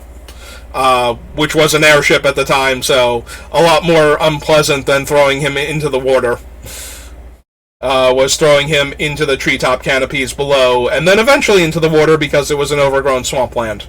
The card Breakfall that we saw before that let you regenerate a creature by bouncing it, Jared got thrown overboard by Grevin during their fight too. Grevin is very much a we're gonna let gravity decide this fight type of guy.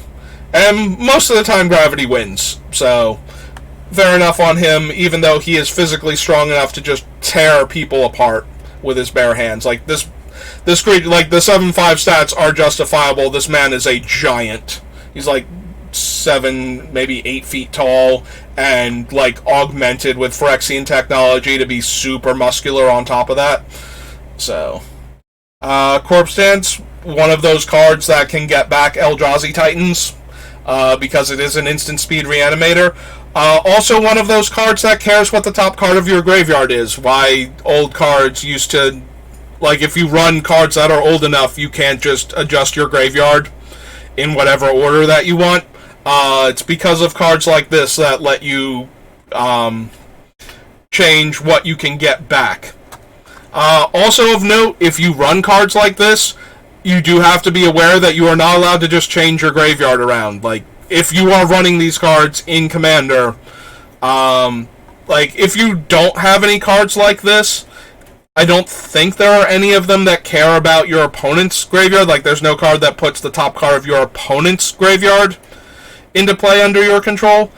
If there are, I think you have to let players know ahead of time that you're running them and that graveyard matters. Like, graveyard order matters for your cards. And, if it's like, assuming that it's a casual group, it's more along the lines of, stop shuffling your graveyard, it does actually affect my cards type of thing, please don't do that. But for tournament purposes, it's actually a very serious thing because it changes what the card functionally is capable of when players change the graveyard order. So older sets and formats that allow the older sets that have cards like this, you are actually not allowed to change the order of your graveyard unless a card instructs you to do so. So if you have to pick a card at random from your graveyard, you have to number all of them in order that they're in, leave them in that order, and roll that dice and see what card you get back. And if you remove, if you have a spell that can be cast from the graveyard, you can't just move it to the top so that you don't forget it's in there. I think there are rules that allow you to, slightly pull it out so that you can see that you have cards, but you can't change the actual order of them, is the important thing. Like, they have to stay in the exact same order that they're in. And Corpse Dance is one of those cards that actually cares and does different things if the order of the graveyard were to just change. If you've ever played on Magic Online and a bunch of your opponent's stuff died or your stuff died all at the same time and it asks you to choose the order that they go to the graveyard in, it's because cards like this used to exist. And you're probably playing in a format where at least one of these cards still, shows up. I'm going to lean back in the chair. It's going to creak a lot. I apologize for that. But being hunched forward to lean in and look at the cards is starting to get to my lower back, so I need to brace myself a bit more. So you're gonna hear a lot of creaking from the old chair as I try and give myself just a little bit more back support. Crazed Armadon, you can pay a green and give it +3/+0 and trample. So it has a built-in berserk, but it is tied to its printed power, not its current power. Crown of Flames is fire breathing and can return itself to the owner's hand. Yeah, they tried a lot of stuff to get around the inherent card disadvantage of having your creature with an aura attached to it get killed. So Tempest Block had a bunch of auras that could bounce back to the owner's hand for mana activation, and that still wasn't good enough. So that's why in the next block, which is Urza Saga block, you will see the enchantments that just automatically come back if they go from play to the graveyard. And from thence was born Rancor, and Rancor is one of the go-to. It's the card that made green playable for the first time in forever. So yeah, after that, I think they dialed back a bit on auras, positive auras that were, things like that, and Rancor, killing the creature so that Rancor, in response to Rancor, so they didn't get it back because it would be countered upon resolution and go to the graveyard, since its only target was illegal, became a huge deal. You had to be able to kill the thing Rancor was going to go on, because +2 power and trample is no joke when every single creature can pass that thing around, and you will get through for a lot of damage. Curse Scroll, quite possibly one of my favorite artifacts. I did run Mono Red in Extended when the format first came out, back when you were still allowed to run dual lands in Extended. I did Mono Red aggro, and Curse Scroll is one of the linchpin cards. It is a reusable shock if you have only one card in your hand, or if all of the cards in your hand have the same name. And that is more than enough a lot of the times. 3 mana tap, shock your opponent, or one of their creatures, is going to be enough a lot of times. And because it only costs 1 mana, slides down very comfortably under the counter magic available at the time. And then just sits there and threatens to kill your opponent. Like, Curse Scroll is a reusable source of damage when all of your other cards are spent. It's the perfect mana sink for an aggro deck that just wants to get your opponent dead as soon as possible.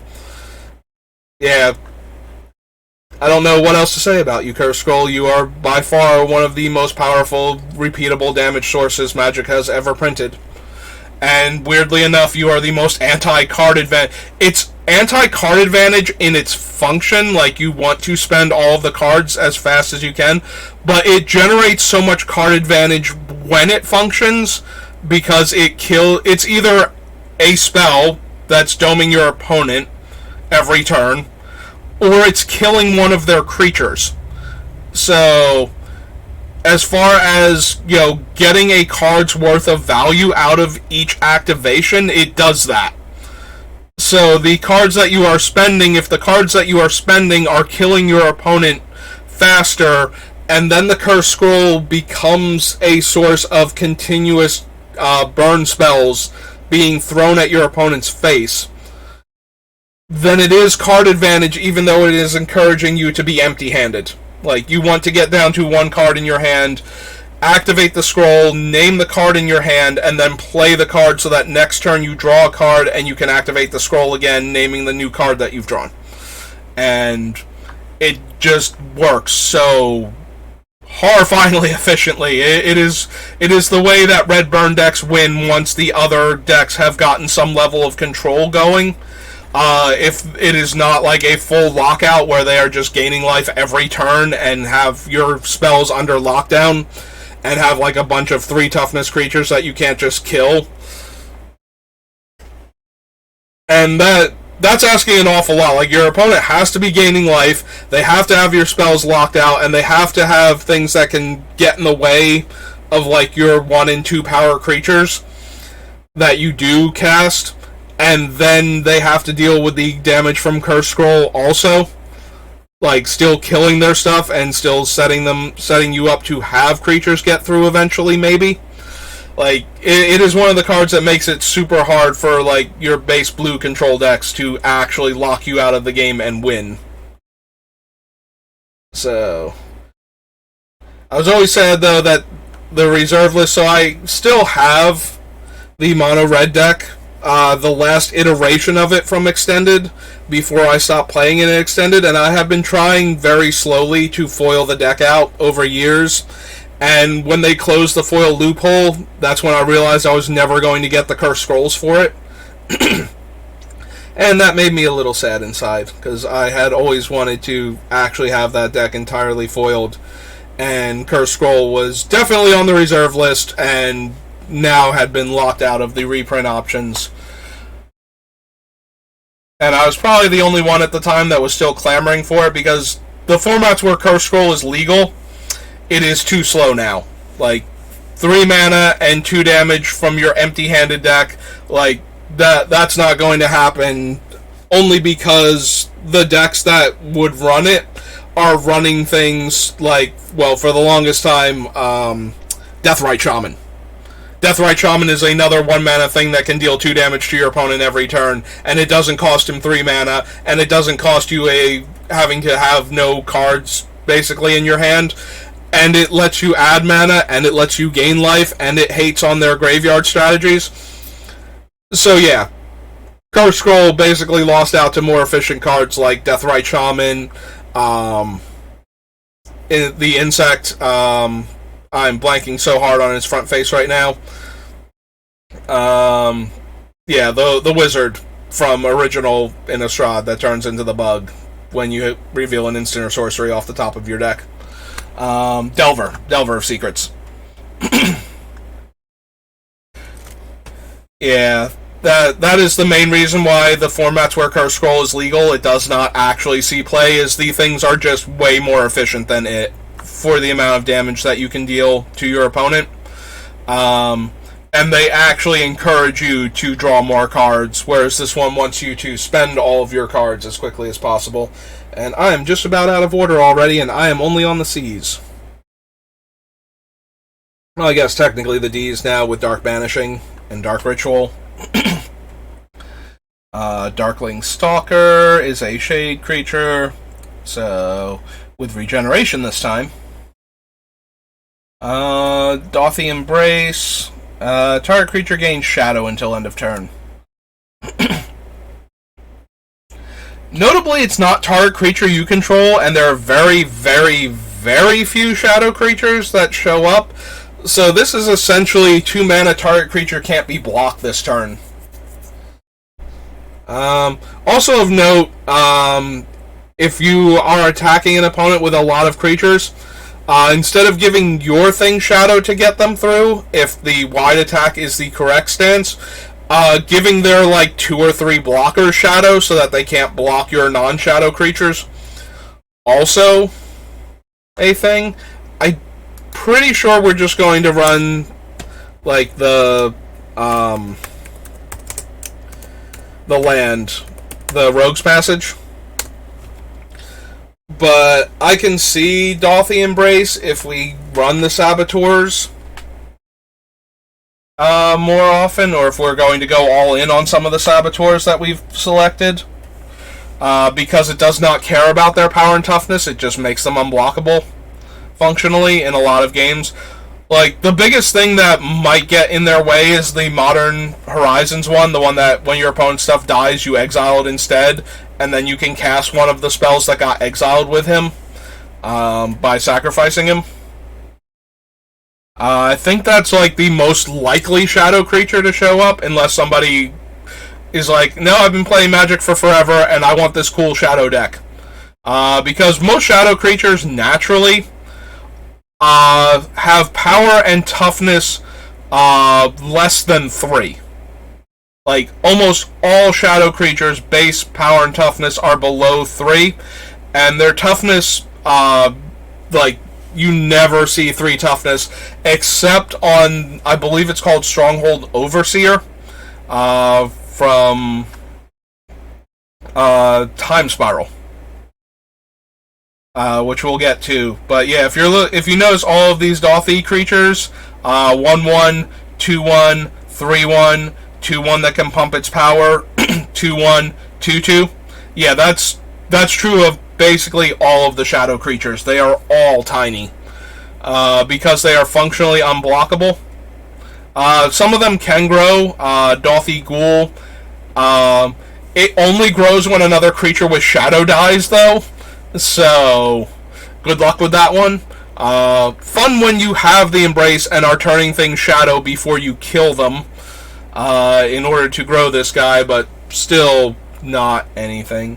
Shadow and can't be blocked by white creatures, so that leaves you with all of the black creatures, like the 4 or 5 blue creatures with shadow, and the wall in red.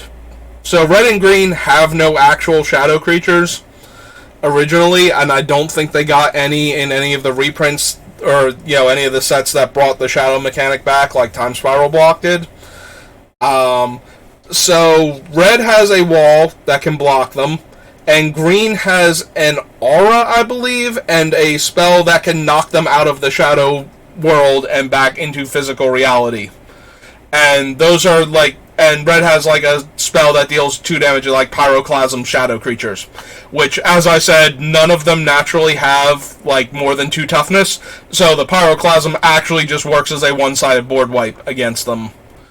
So yes, red and green, especially red, had powerful ways to interact with shadow creatures, but they did not get any themselves, and as such, white, black, and blue had these creatures that were unblockable if the opponent was not on a similar strategy. The downside is that they also can't block.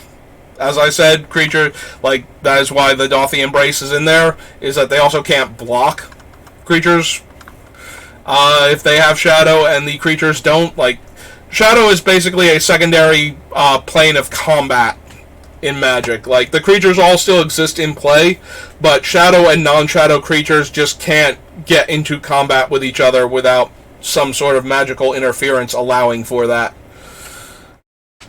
So as such, like, these things are all unblockable, but they also can't block.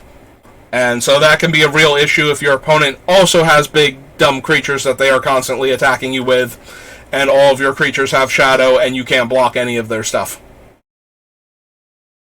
Mercenary can pump. Ripper, sacrifice Dolphy Mind Ripper. Defending player chooses and discards 3 cards. Uses ability only if it's attacking and unblocked. 2/2 Shadow and attacks each turn if able.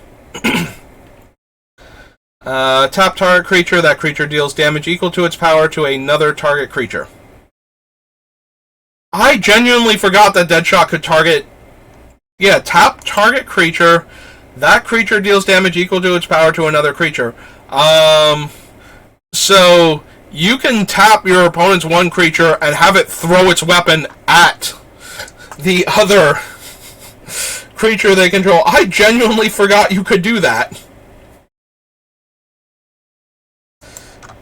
Like, it's been so long since I've actually, like, sat down and read Deadshot.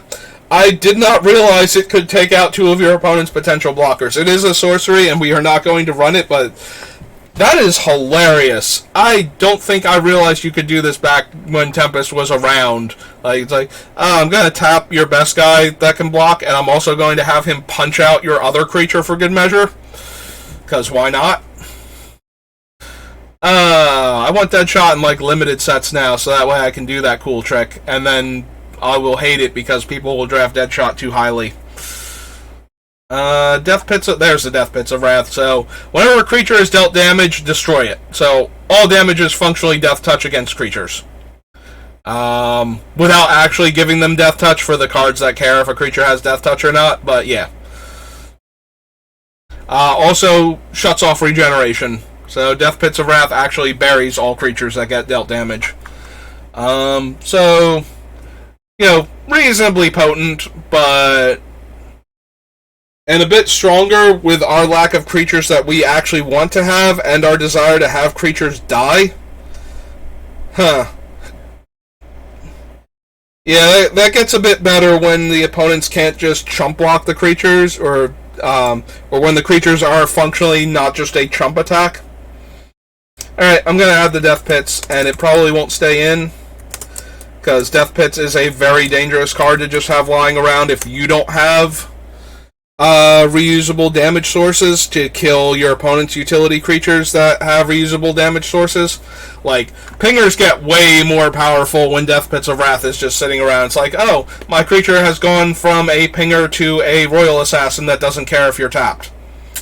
Yeah, it seems a lot better. Oh, there is Vadiel Dal, and he is currently falling to his death because he has been thrown overboard. And that is the very first Edict effect that Magic ever had. Which would become super useful later on as more and more creatures gained abilities that prevented them from, being targeted by removal, in order to get around how bad creatures were and how good removal was. Dirt Coil Worm, I believe, was the very first pre-release card. Back before they did foils, it had a, gold stamp for the date, and I think it had the Circle M. I could be wrong about the Circle M. It might have still had the Tempest thing, and it just had the gold leaf date stamp on it.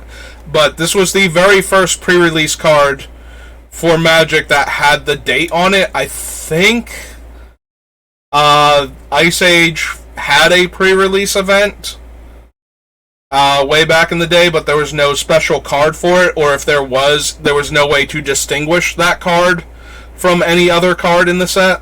But Dirt Coil Worm was the first one that had the pre-release date on it. If you showed up for the pre-release event, you got Dirt Coil Worm.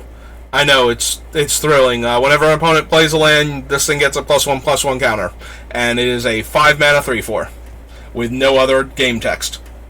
But yeah, originally they intentionally picked mediocre to bad rares, cards that they thought were bad, because they were giving you one of the rares of the set guaranteed, and they didn't want people to get upset about the highly sought after cards getting devalued and people who couldn't go to the pre-release feeling like they missed out. So they used to do intentionally bad or mediocre cards for the pre-releases. Now, some of them still were good, but that's only because the creature was actually playable.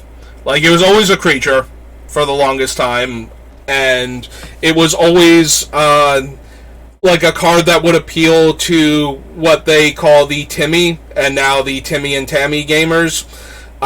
So Wizards has like an internal document that they made way back in the day, and they still use it and still update it. What's called the psychographic profiles.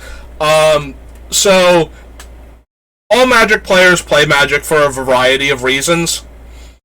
But understanding and having ways to talk about the reasons why people play Magic was important so that they could understand like who a card was for. Like every card that is in a Magic set is there for a reason, and some of those reasons are very wildly different from each other. And some cards, like a lot of players will hate on a card and absolutely despise the card, and people will ask, why was this ever printed? Usually it's a rare or a mythic, because that's the card slot that players really hate to have a card they don't want in. And the general answer is that the card is not meant for you, it's meant for somebody else.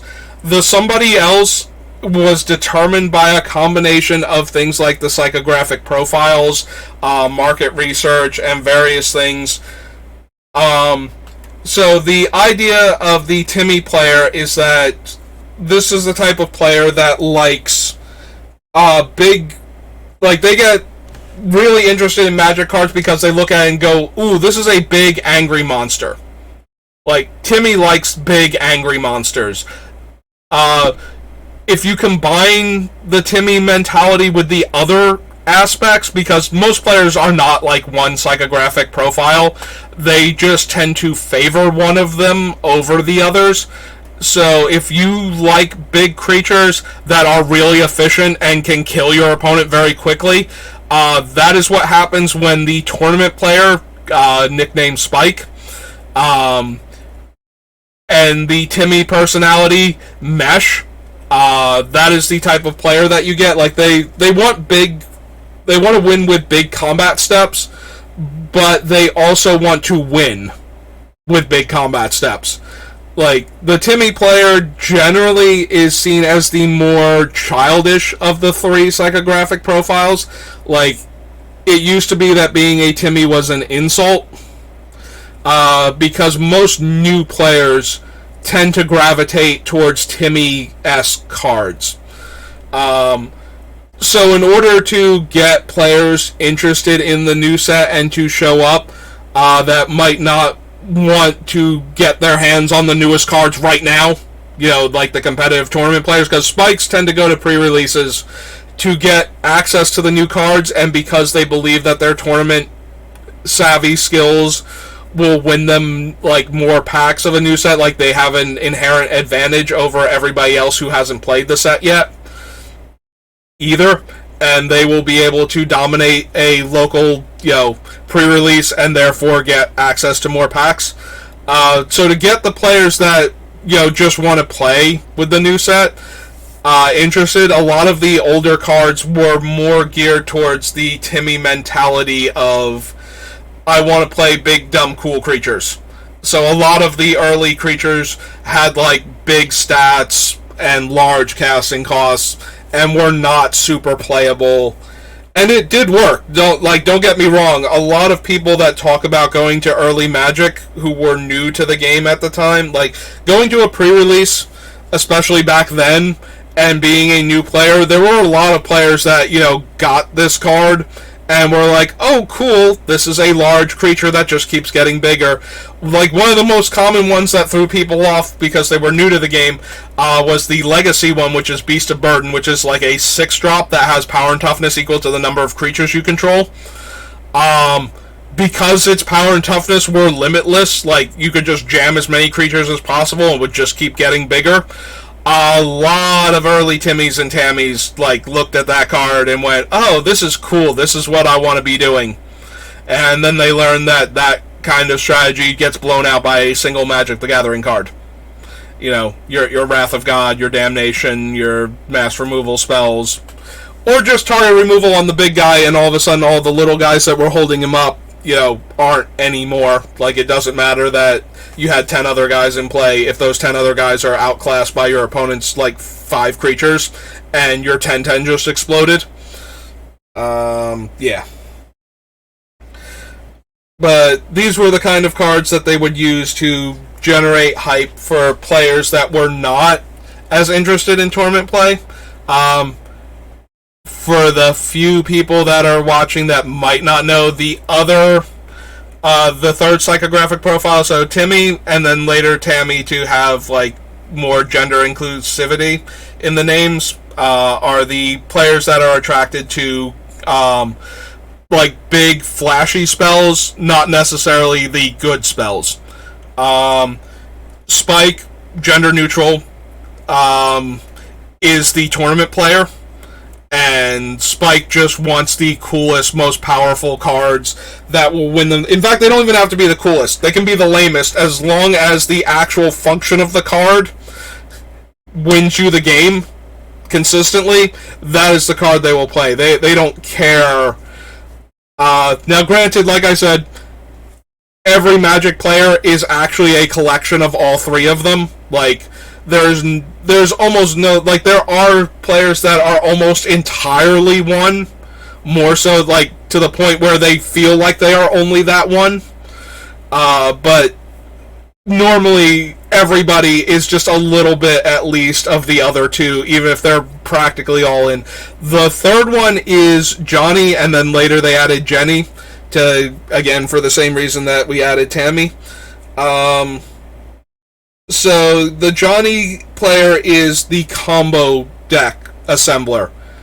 Where this is different, combo decks have a very negative notation because they tend to be, when you play against the Johnny Spike hybrid, those are the combo decks people think of when they think of combo decks in the negative. Those are the players that, so if the Timmy player wants to play big cool spells and Spike wants to win, Johnny wants to show you what your cards can do when you put them together. They want to show you how big brain they are. So the Johnny types of cards tend to be things that don't do enough by themselves, but interact very powerfully with other cards. Johnny is the most likely to build a combo deck because of that. It matters to them if they are building a functional deck where the sum of the parts are. They want to show you how much they know about Magic and the cards and show off. And it doesn't matter, the pure Johnny does not care if they win with their combo. They want to do the combo and they want you to be impressed with the combo. They don't care if it actually wins them the game or not. They just want to assemble the combo and do it. When you get Johnny crossed with Spike, that is when you get the tournament legal combo deck that needs to get its pieces banned in order for the health of the tournament environment. That is the person that pairs Great Whale with Recurring Nightmare in order to generate infinite mana. That is the person that looks at Disciple of the Vault and goes, I'm going to cram this into my artifact heavy deck where I'm already sacrificing artifacts for value, so that way I kill you that much faster. Yeah, that is your Johnny Spike combo player. And they very much want to absolutely tear you apart with a handful of Magic the Gathering cards. These 3 cards together are going to kill you, and you have a very limited time in order to stop them from doing that. That is that type of player. If you can win the tournament by playing big dragons, if your 6-drop 6/6 flyer is the key to victory, that is when Spike and Timmy get together and become a single person. The Johnny Timmy is kind of weird in that, again, neither one of them is super focused on winning. This is the player that will power out. I think the most hybrid of those 2 is probably the all-in red decks when I talked about Deus of Calamity the other day, where the whole purpose was to get this 6/6 trampler into play on turn 2 and start attacking with him. that feels very, those two hybridized into a single Magic player, like what they would build, and then hope it works. Like, All in Red was very much a, if you have Path to Exile, I just lose type of deck. So that deck feels very much like what you would get when you put those two together. If you put all three together, then you have the decks that win by powering out large creatures very quickly through combos. That might be like your Oath of Druids deck, maybe. Like, you get to win with your Sneak and Show deck is when you get, like, all three of them meshed together, and you've got, like, chocolate and peanut butter and pretzels type of thing, where it's just like, oh yeah, no, this is a fun combination of things, and now I'm going to absolutely annihilate you with my big dumb creatures that I powered out through my combo deck in a functional tournament winning build. Yeah, that seems like Sneak and Show or Oath of Druids type of deck, is when you combine all three of them together, because then you get to play your big dumb creature as a combo piece that ramps out very quickly in your tournament winning deck. Yeah, that is all three together. But yeah, so Dark Coil Worm, very first actual official date stamped promo card pre-release. Disturbing Burial is Raised Dead with flashback again. Raised Dead with buyback. So yeah, you want to take over a game in the mid to late game. Make your opponent have to kill your best creature every single turn until they're dead. And that'll get you there. Dread of Night, Dregs of Sorrow. Dregs of Sorrow, very expensive, does show up in some players' commander builds, destroy X target non-black creatures, and draw X cards. So it costs 6 mana to kill a single creature and draw a card, so one more than... it's the one from Tempest. I want to say it's like Sever Soul or something. Or no, I'm sorry. Sever Soul is the gain life one. Annihilate from Invasion. Sorry. Invasion came right after Mass Block. So, kind of still close together in my brain. Annihilate was to destroy target non-black creature and draw a card for 5 mana. So, 1 more mana than that, but if you spend 2 more mana than that, you get to kill 2 creatures and draw 2 cards. So, once you get rolling... the ability to kill like 3 or 4 creatures on the table. Also note that as long as you kill at least one of those creatures, as long as one of them stays in play and is a valid target for it, you do get to draw all of the cards that you spent X on. So, you are limited to the number of creatures you can target, the number you can spend on X if you're generating infinite mana by the number of creatures in play that are non-black. But as long as one of them is still a legal target, when Dregs of Sorrow goes to resolve, you will get to draw X cards regardless of how many creatures you killed. Earthcraft. Such a simple thing. Lets you tap your untapped creatures to untap your land. So it functionally turns all of your creatures into a mana dork. Unless you have something cool on your land that lets your land tap to do anything else. And if you have, even if the thing on it just lets it tap for more than 1 mana, now all of your stuff taps, now all of your creatures have functionally tapped for 2 mana with Earthcraft in play. So the thing that got out of hand with this was actually being able to tap your lands for more than 1 color, or for more than 1 mana at a time, combined with, it's something Mesa, Sacred Mesa, I think. It's an enchantment that makes Pegasi. It's called Mesa because the first Pegasus in Magic is Mesa Pegasus, the 1/1 banding creature. So it lets you make 1/1 Pegasus tokens by spending mana.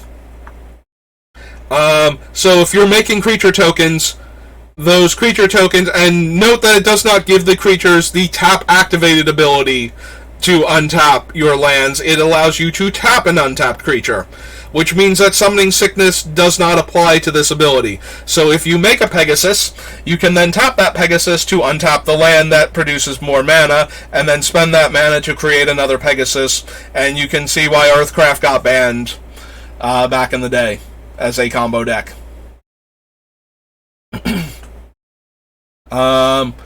There are probably still some very degenerate things you can do with Earthcraft, but because there are a lot of degenerate things you can do in older Magic, Earthcraft itself has not come back yet, because it's just, not as powerful as the other broken things you can be doing.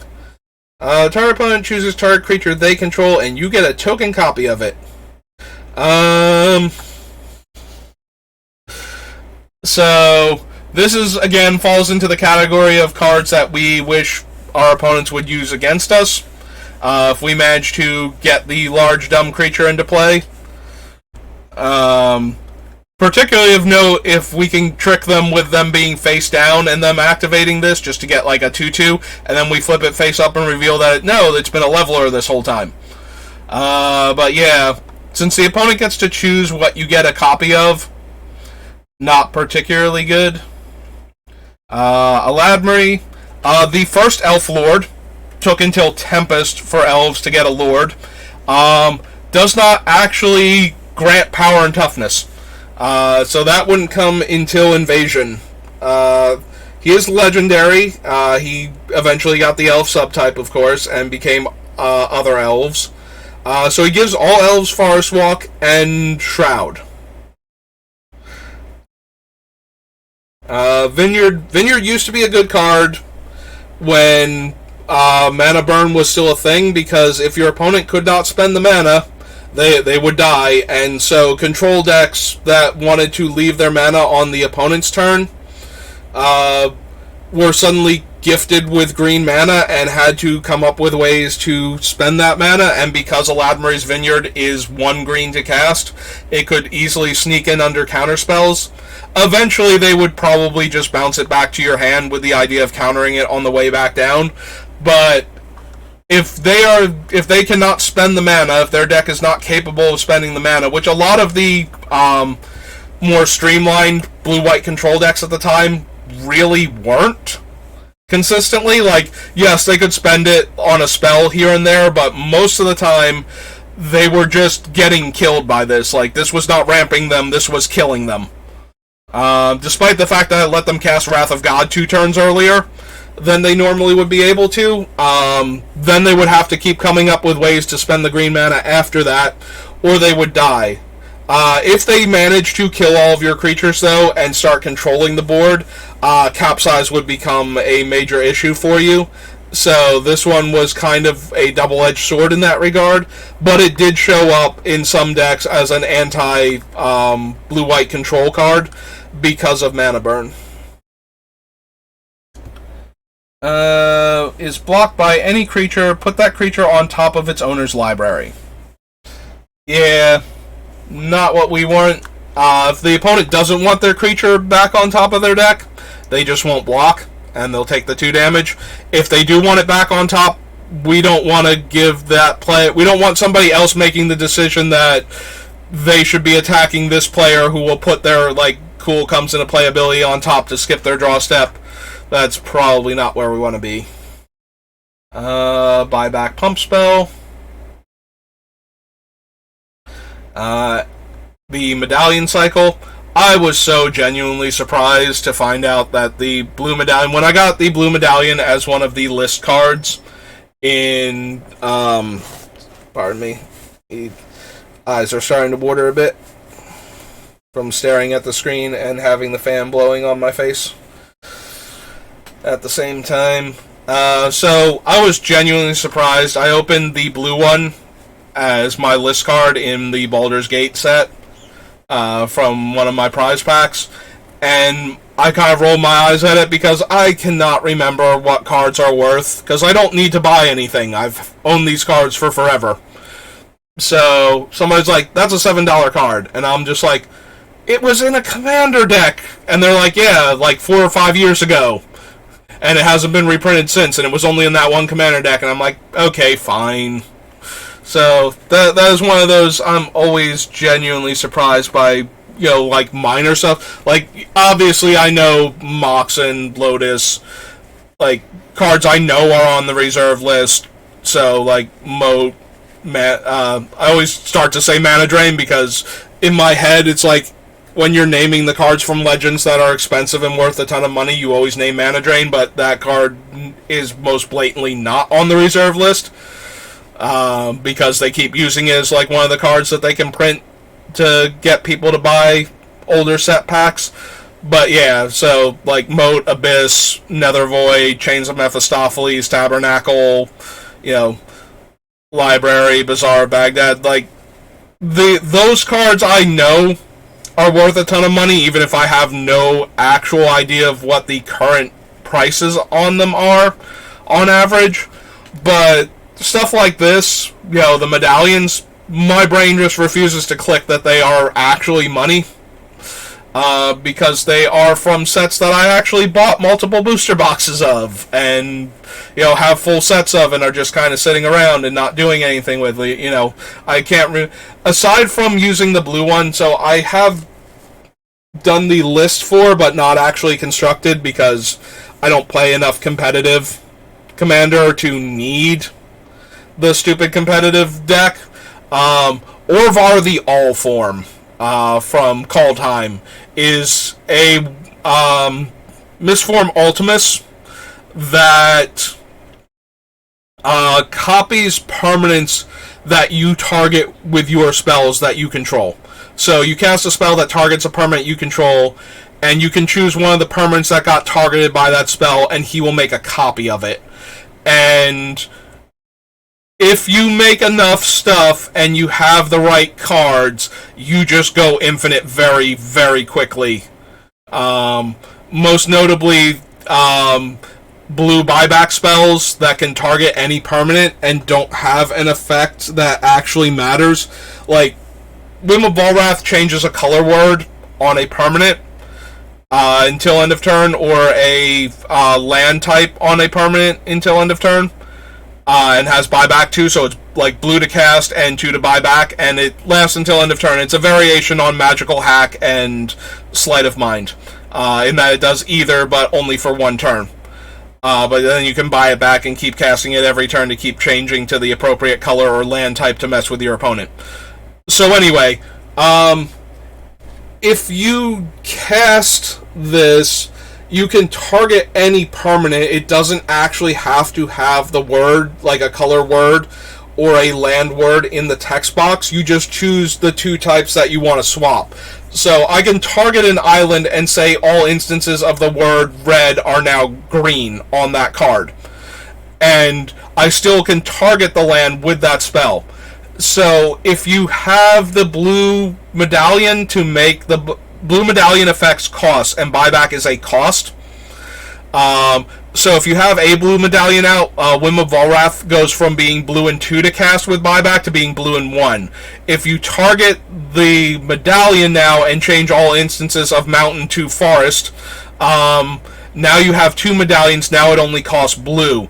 If you then cast it targeting an island, and just change around everything that doesn't involve the word island or blue, even though it doesn't actually affect it because it isn't in the text box, but then you don't have to have the argument with the other player about that after you've already had to have the argument with them that it doesn't have those words on it. So how can you change it? How can you target it with it?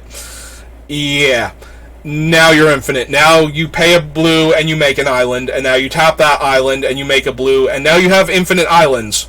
And then you can pass the turn, and it'll come back to you, and you untap your billion islands, and now you have access to a billion blue mana, and it is possible to get this rolling on turn 1 with the perfect draw.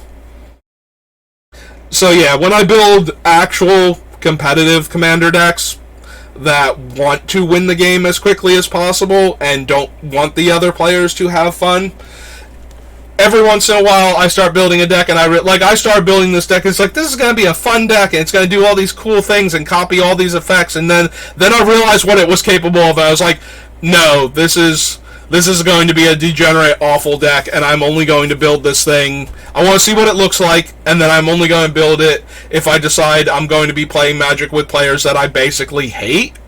Question mark? Players that are like way too competitive in Commander. Like that is the kind of deck that if I need to break this thing out, that's the kind of people that I'm playing against. Like most of my decks can win are certainly capable, but their power level is what I would consider around average to like the top end of average in Commander.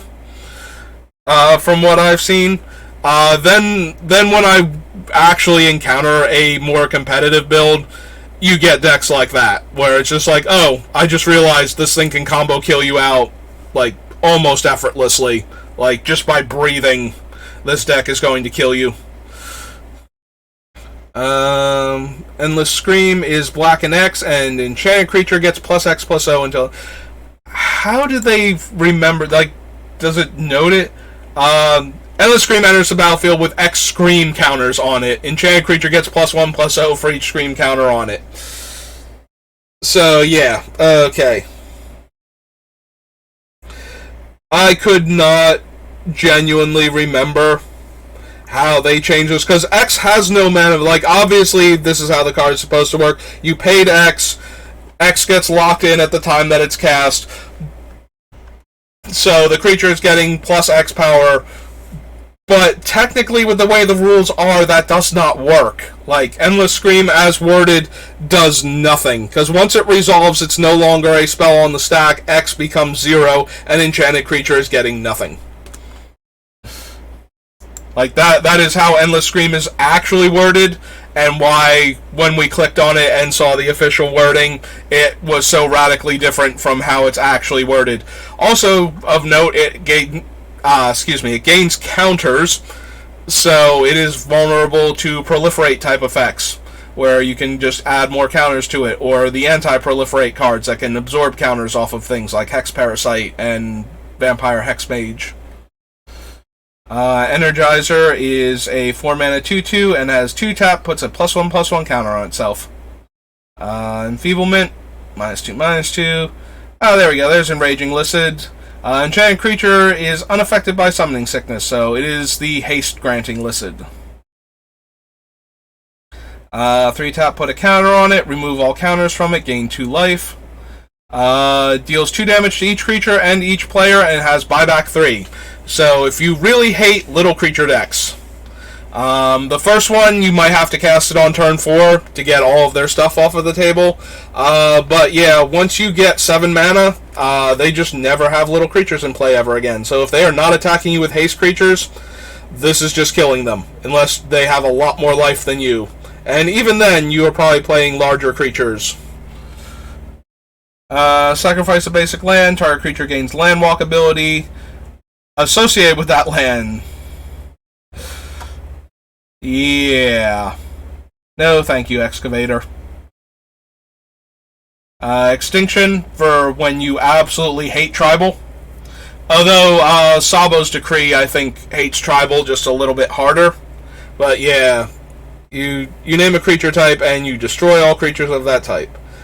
Fever Convulsions, 2 mana and then 4 mana to give -1/-1 counters. Flying and Fire Breathing. Fire Slinger deals 1 damage to target creature or player and 1 damage to you. Actually super relevant in the mono-red aggro mirror matchups where a lot of red's creatures are 1 toughness.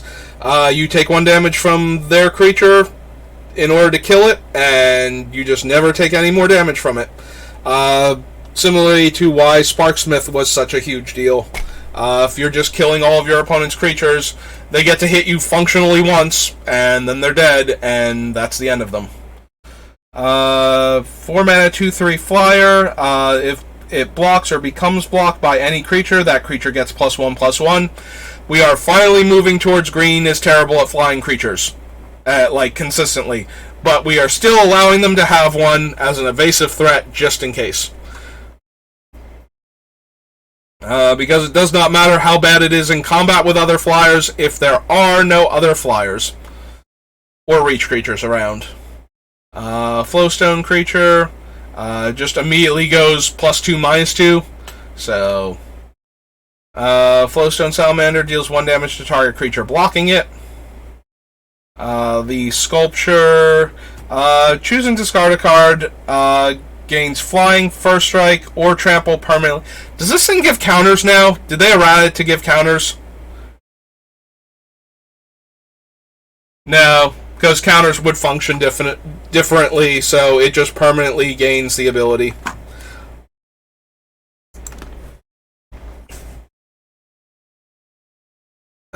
Flowstone Wyvern also just very quickly switches its power and toughness with the +2/-2 effect. Fool's Tome is cheap to activate if you have no cards in your hand.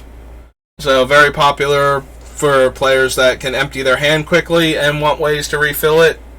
So things like this. I know there are other cards that when you're Hellbent, you can draw extra cards. The problem with this is, so the ability, you can only activate the ability if you have no cards in your hand. So if you get multiple effects like that, they all have to be able to be responded to, so that way you can activate the abilities while you have no cards in the hand. As long as they don't care that you also have no cards in the hand when the ability resolves. So this one requires it to activate. So yes, if you can spend your entire hand and then have like 3 different cards with this type of effect, you can use all 3 of them in response to each other, and you will still get the cards because it only cares that you don't have cards in your hand to activate them. If it cares that you have no cards in your hand when the ability resolves, it will check upon resolution, and that better be the one that resolves first then. Otherwise, you will not get the card draw from that one. Target creature, when it comes to play, you draw a card, and enchanted creature can block with, enchanted creature has reach. Whenever any player successfully casts an enchantment spell that targets fugitive druid, you draw a card. Furnace of Wrath, the original damage doubler, does not care who's being dealt damage though, so Furnace of Wrath was extremely dangerous.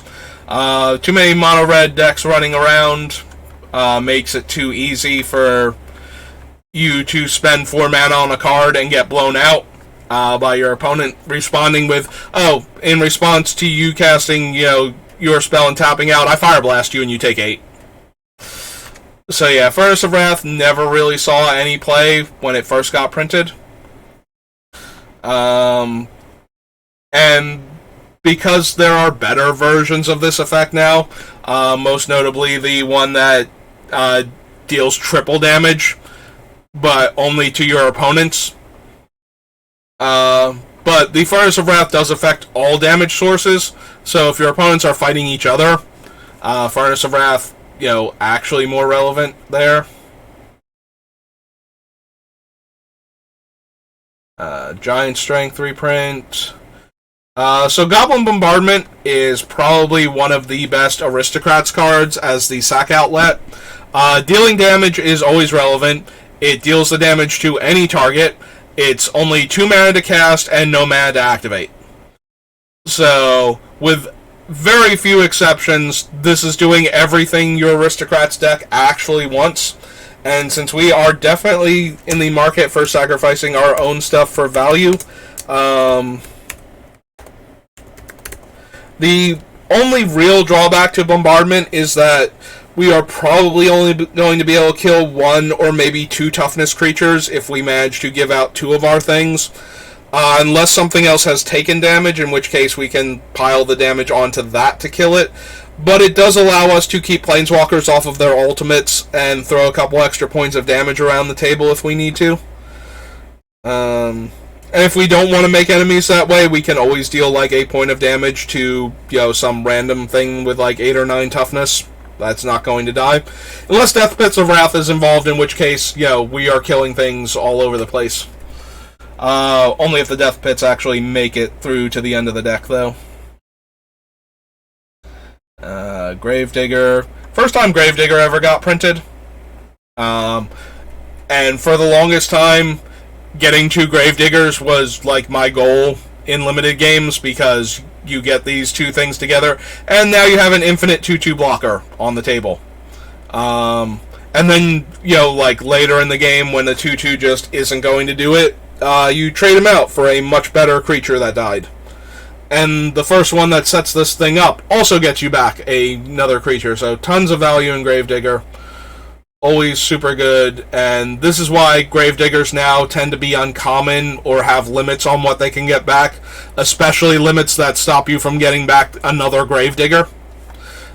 just to stop you from getting multiple copies or from being able to loop them once you do get multiple copies. Grindstone, of course, the other half of Painter Servant. Instants and abilities requiring an activation cost cannot be played during combat. Yeah, that's not anything that we're looking for, because then we can't do any other shenanigans in combat with our stuff that we might want to do.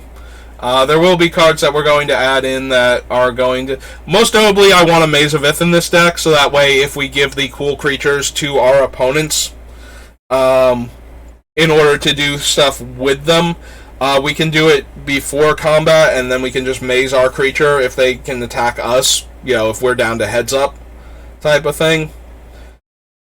Or if they get around, like the cool thing, like we give them Leveler during their upkeep, and they manage to counter the trigger or put cards back into their deck to not die, and now all of a sudden they have a 10-10 they can attack us with because they're our last opponent. Yeah, I just want to have stuff like that, and I don't want a card that stops us from being able to do the cool things in the middle of combat.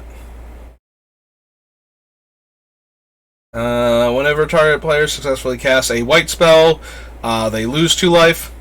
Very rare for red decks to cause life loss as opposed to dealing damage, but color hosers back in the day were a bit more violent and all in on their hatred for their color, so stopping white from being able to stop you from dealing direct damage to them. Heart Sliver is unaffected by summoning sickness. Heartwood Druid. This is the green creature. I forgot, green did have a creature that can block shadow creatures. In addition to its spell that pulls creatures out of the shadow world. It's like Reality Anchor or something. This one lets you sacrifice a forest to deal 2 damage. 3/4 Forest Walk. Helm of Possession lets you sacrifice a creature to gain control of target creature as long as you control Helm of Possession and Helm of Possession remains tapped.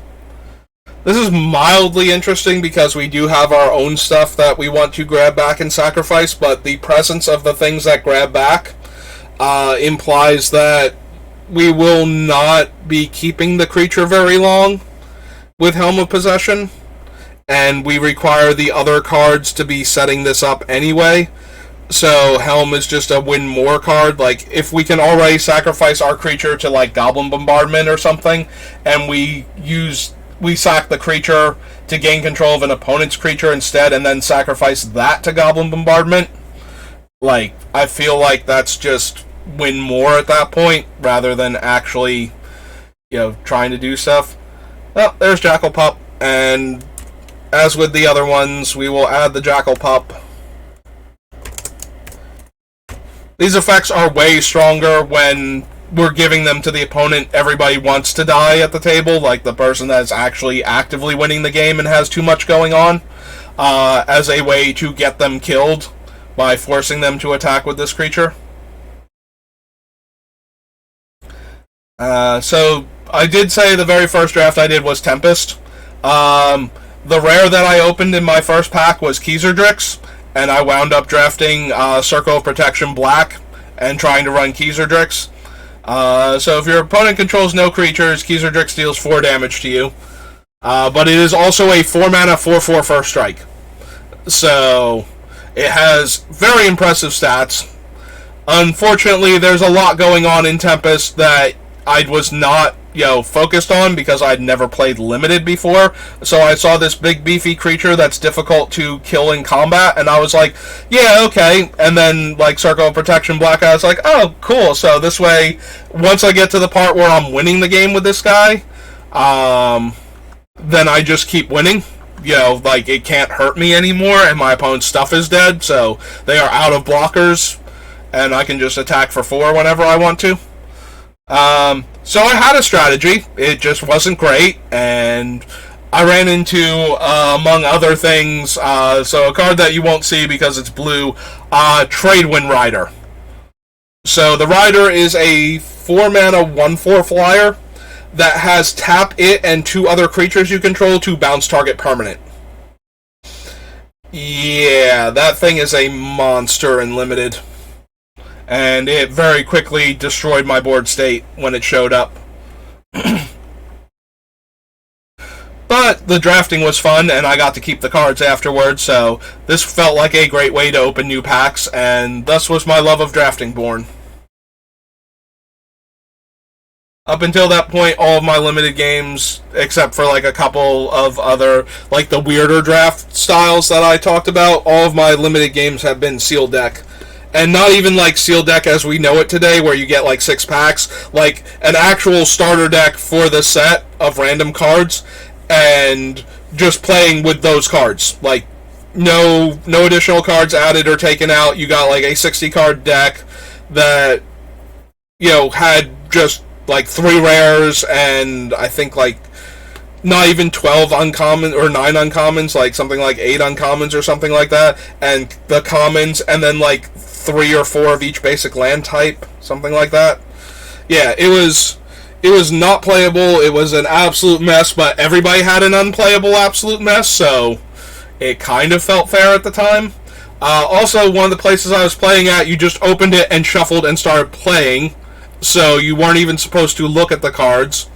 If you were, unless you were being a big old cheaty face, looking at your cards when you weren't supposed to, so you didn't even know what was in your deck. So one of my weirder stories is that the time I cast Demonic Consultation for a card that wasn't in my deck, so I could see if I could win a game that I was losing, because I realized that if I cast the Red Burn spell, one of the ones that was actually in the set, for enough damage, I could kill my opponent, so I named the one that I hoped was in there, and it was not, and I decked myself, but I was going to lose that game anyway, so might as well go for it. Plus, then I got to see literally every card in my deck, and now I knew what I could Demonic Consultation for.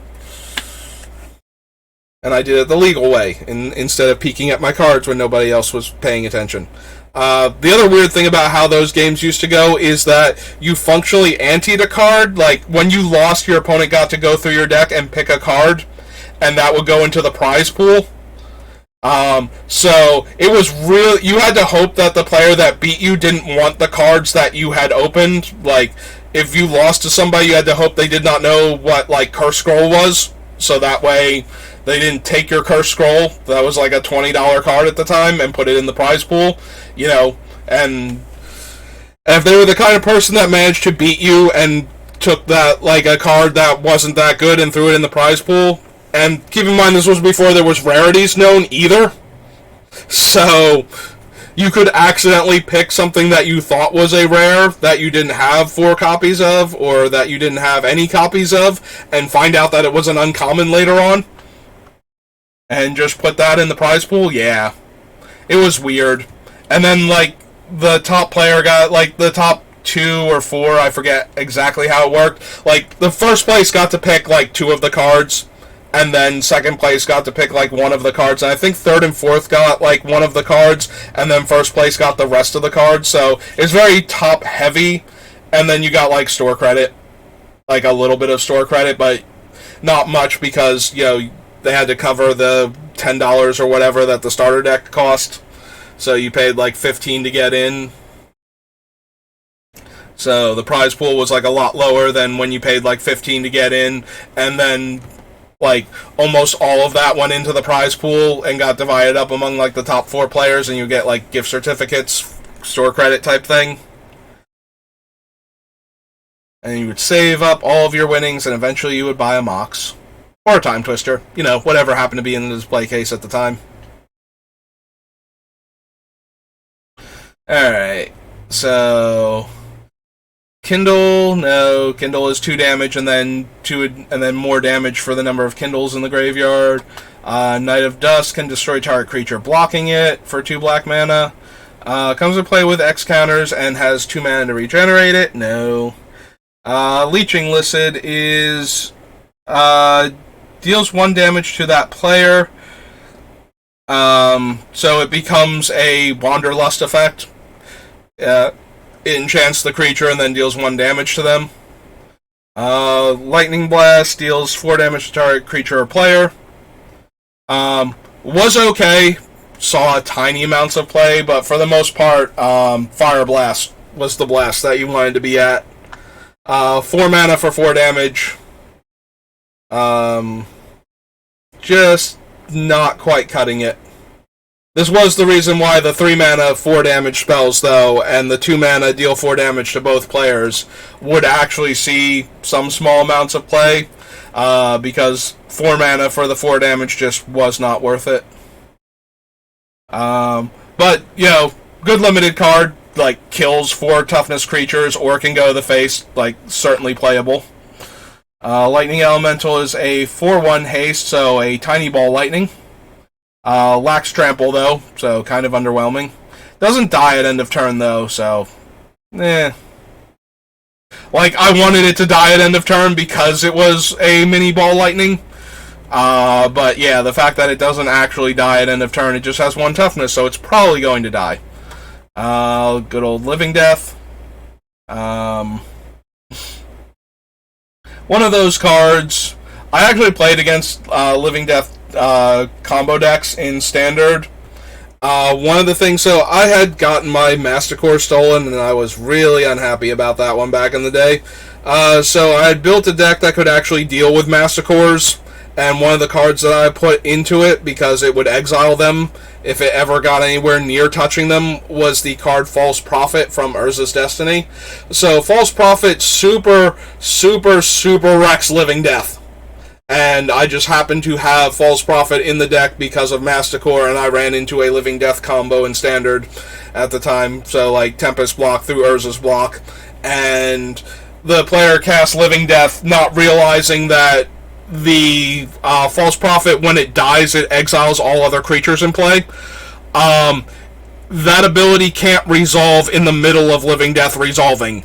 So, you set aside all creatures in all graveyards, then all creatures in play get sacrificed, then you put all creatures that were put into graveyards that were, you know, all the creatures that were set aside from the graveyards come into play. Then we realize that I have lost my False Prophet, and his ability goes on the stack and exiles all of the creatures that just got put back into play. So my opponent was none too happy to realize that's how the rules of Magic worked after committing to casting Living Death. Yeah, that's one of those. The play itself was not illegal. It was just absolutely terrible for you, so there was no rewinding at that point to undo it. Like, you made a legal play. It's not your opponent's fault. You made the worst possible play imaginable. And I was correct on the ruling of when the cards, like, when my ability would trigger. So all of their stuff just got exiled. All of my stuff that came back got exiled too, but because it was a Living Death combo deck, it kind of needed all of the stuff it just brought into play in order to win the game. And it could not win the game without actually having all of the stuff in play to do other things with. So it lost all of its stuff. It could not combo kill me in response to the trigger. So I got to win a game that way, so that was neat. Lotus Petal, as proof that no matter how much you weaken something, if the ability itself was way too powerful to begin with, there's only, you have to generally just kind of wreck the card. Like, like, they tried so many things that they thought were unplayable versions of Black Lotus that have all seen major tournament success, that it just kind of shows you how powerful Black Lotus actually is. This is a third of a Black Lotus. This is a Mox that explodes when you use it. And it's still it's still restricted in Vintage. Like, it's still that powerful that it is worth. It's a one-shot, 0 mana, it's a treasure. It is an actual treasure. It is a physical manifestation of a treasure token as an actual Magic the Gathering card. And because of that, it is banned or restricted in almost every format. In fact, I think it is either banned or restricted in every format. So that just goes to show you how dumb Black Lotus is, that you could knock it down to a third of its power level, and it's still just overwhelmingly good to the point where it can't be allowed to just run wild and do whatever it wants. Lowland Giant is a 4-mana 4/3. Maddening Imp is one of those things that forces creatures to attack. Magmasaur comes into play with 5 counters on it. During your upkeep, remove a counter from it or sacrifice it, and it deals 1 damage for each counter it still had on it to each creature without flying and each player. So no. Magnetic Web is if any creature with any magnet counters on it attacks, all creatures with magnet counters on them that the attacking player controls attack if able. If any creature with magnet counters on it attack... Oh, wait. Hang on. I feel like I read the same sentence twice. So if a creature with magnet counter on it attacks, all creatures with magnet counters on them attack if able. Oh, when a creature with a magnet counter on it attacks, all creatures with magnet counters on them block that creature this turn if able. Okay. And 1-tap, put a magnet counter. So I was reading the same sentence twice. It started the same way. So if a creature with a magnet counter on attacks, all the other creatures with magnet counters on them that player controls that can attack. So would typically be that player controls, but in like a 2-headed giant game, it might be that the other player controls also. Must attack if able, so they get dragged along by the magnet counters, and then any creatures that can block those creatures that have magnet counters on them have to block a creature with a magnet counter on it if able. So basically, if we put a bunch of magnet counters on our opponent's stuff, and then we give out, like, you know, one of the things that when it gets into combat, the player takes all the damage that it gets dealt, and throw a magnet counter on that, and now it has to attack, and the other players have to block. That is still way too many hoops to jump through. Like, if that strategy is that bad that I need to do all of this setup in order to get there, then I would rather cut the creatures than do this. But yeah, it is funny, and so I had to at least consider it. Mannequin taps for 1 colorless mana. So eventually this became Milliken, which let you mill 1 card in order to tap for mana, which then in turn became the Mad Scientist's assistant in like the self-mill decks in Innistrad. So it's fun to watch the card change over as it became more relevant to mill the card for value, and then became a blue creature so that not every deck was taking this card to mill for value. Sacrifice a Swamp, cannot be blocked. Oh, gain Sphere. Maze of Shadows is a Maze of Ith that taps for colorless mana but can only affect shadow creatures. Metallic Sliver is the sliver that you put in your deck when other people are playing slivers. So Minion of the Wastes, you pay life as it comes into play, and it has power and toughness equal to the amount of life that you paid, and has trample. Since you are not required to pay any life for it, giving it away just, gives the opponent a 0/0 if they don't want it. And they will probably not pay anywhere near the amount of life you want. So Miri's Guile is a very bad, but still, so it's a one-time top activation for free on each of your upkeeps.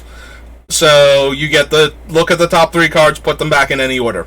So it is a much worse Sylvan Library, but it is also a much less confusing Sylvan Library, and you only have so many cards to work with to begin with that have effects like this. So having a second one or a third one, like, obviously I would run Sylvan Library in top before I would even consider Miri's Guile, but if you have enough shuffle effects in your deck, Miri's Guile lets you get the best card out of the top 3, and then lets you shuffle the ones that you don't want away, which is pretty decent card advantage at that point, especially for green. Like, having that much card selection, you do need ways to keep shuffling your deck to make this work, but if you have enough shuffle effects, then Miri's Guile just becomes like excellent card selection for 1 green mana. So I'm pretty sure this thing is like very expensive and possibly on the reserve list. Like, that's why it's expensive, because it is a rare from Tempest, so I could see this being on the reserve list. I don't remember seeing it in any of the commander decks recently, but maybe I'm just forgetting it. Actually, I clicked on it, but if I expand it, yes, it is only shown up in Tempest, so that probably means reserve list, and probably means it's super expensive. Target creature you control gets +1/+0 in flying, and gets destroyed at end of turn. Can attack or block alone, or maybe it just can't attack alone. Oh no, it can't attack unless you cast another creature spell this turn. Okay. Yeah, I saw the first line and I was like, it can't attack unless, and I'm like, unless another creature attacks with it, but that is Mog Flunkies, not Mog Conscripts. Mog Fanatic. Originally one of the best red 1-drops ever. Like, when this thing first came out, it was okay. It was a 1/1 that you could attack and block with, and if it got, like, into combat it couldn't handle, you could sacrifice it to deal damage. Where this thing got absolutely crazy out of hand was when damage went on the stack. Mog Fanatic was the creature to put damage on the stack with. More so than I think any other creature except maybe Morphling. Morphling had a whole different bag of tricks, though, with damage on the stack. Mog Fanatic just kills things. It kills 2 creatures. It kills 1 2-toughness creature. It kills your opponent's 1 toughness creature and still deals them a damage. Like, Mog Fanatic used to be, like, I heard multiple people refer to it as Mog Fantastic instead, because it was the most powerful thing you could do in red for 1 mana, even with Lightning Bolt sometimes. Like, this thing was a card advantage, board position monster. And, yeah. And then eventually we changed it back so that damage didn't go on the stack, and Mog Fanatic is way, way, way less impressive than it used to be. Sack a Goblin to have target creature gets +1/+1. 2-mana 3/3 gets -1/-1 for each other creature in play. Mongrel Pack is put into any graveyard from play during combat. You make 4 1/1 dog tokens. Muscle Sliver, Natural Spring, Nature's Revolt. I keep forgetting this card exists. Like, this is... So there is the card from Legends that makes all lands 1/1s. I keep forgetting that there is also one that makes them all 2/2s. Similar to Living Plane, the one that makes them all 1/1s. If your opponent ever plays this, assume that they plan to kill all of your lands with a mass removal or burn spell, and react to this card accordingly. I don't think anybody ever plays these cards without the intent of turning all of your lands into 0/0s or dealing a lot of damage to them in the immediate future. Probably in the same turn that this resolves. So... It might be painfully obvious that you need to react to this card before that spell resolves, since it might happen in the exact same turn. 4 damage to each creature with flying. Whenever a creature blocks or is blocked by a creature with lesser power, destroy the creature with the lesser power. Considering how our deck works, I don't think we care. No Quarter is very good to stop, like, chump blocks with effects, like a Death Toucher or something, so that it becomes a trade instead. They can just kill the small creature, or to stop gang blocking your larger creatures, is what this does. But yeah, never really did anything, because that's not an effect you desperately need normally. Nurturing Listed grants the regeneration ability. Opportunist deals 1 damage to a thing that's been dealt damage this turn. This is the first time Overrun ever got printed. And because green was so bad, a lot of players did not realize how good Overrun was going to be for, limited purposes.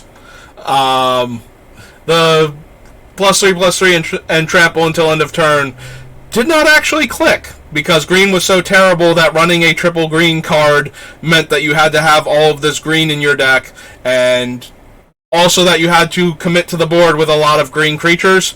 And when we get to Perish in a couple of cards, you'll see why that might not be the healthiest idea. Power equal to the number of tapped lands target opponent controls. So how does this work now? It is choose an opponent, and its power is equal to the number of top lands the chosen player controls. A lot of these cards just affect any opponent, but yeah, I guess Palamud you can't choose. You can't keep adjusting the power based on what you want it to be, based on the number of top lands, so it would either have to be the most top lands any opponent controls, or it just wouldn't... Yeah, it would have to be the way it is in order for it to function properly. Discard a card to regenerate the gnomes. There's Pearl Medallion. Okay, so here's Perish. Destroy all green creatures. Those creatures can't be regenerated this turn. Yeah, there were a lot of reasons to not want to overcommit in green. 3 mana, one-sided Wrath of God. Yeah, when your Plague Wind only costs, less than half of what Plague Wind costs. In fact, isn't Plague Wind like 9? It costs a third of Plague Wind. And if your opponent's mono green, it is Plague Wind. So yeah, hate cards were very, very hateful a lot of the times. So green was getting pretty shafted on all fronts with like Perish, and then in Urza's block, Hibernation. I went over the rant where blue gets Hibernation, green gets like a 4-mana 3/3 Island Walker as its hate card. It is kind of... Also, I was wrong back then. I thought Anaconda was a 3-mana 2/2. It is also a 4-mana 3/3 Swamp Walk. But black got Bereavement, I think, was the card that they have from Tempest, where whenever a green creature dies, its controller discards a card. Notable that it happens when the creature dies, so instant speed black removal on green creatures when the opponent has no hand during their draw step means that they lose the card they just drew if it's not an instant they can cast in response. Yeah, hate cards were pretty viciously hateful. Then again, we did just see Choke on the other page and how it shuts down all opponents' islands until they can get Choke off the table, which, when their islands are locked down, is kind of hard. The problem with Choke is that you had to trick your opponent into casting their spells first, and then cast Choke so that they would stay locked down and have a harder time dealing with it. But that has become less of an issue over the years as more tap-out control decks and combo decks with blue have become a thing, so having to tap out to set up your combo or to actually cast your spells means that Choke could come into play and lock down the lands that were already used instead of having to cast it into open mana all the time. Target opponent chooses one of the top 2 cards, another card that cares about the order of your cards in the graveyard. So opponent chooses one of the top 2 cards of your deck, or top 2 cards of your graveyard, rather, and exiles it, and then you get the other one into your hand. So you have to have 2 really good cards on top, or 2 really mediocre cards for this thing to be of any real value, and if they're mediocre, then you probably only care about having more cards in your hand to discard for card effects, or to get cards in your hand to meet minimum thresholds type of thing. Like, this card is not... I don't know why I'm giving a strict evaluation of Phyrexian Grimoire. It does nothing in our deck, and we are moving on with our lives.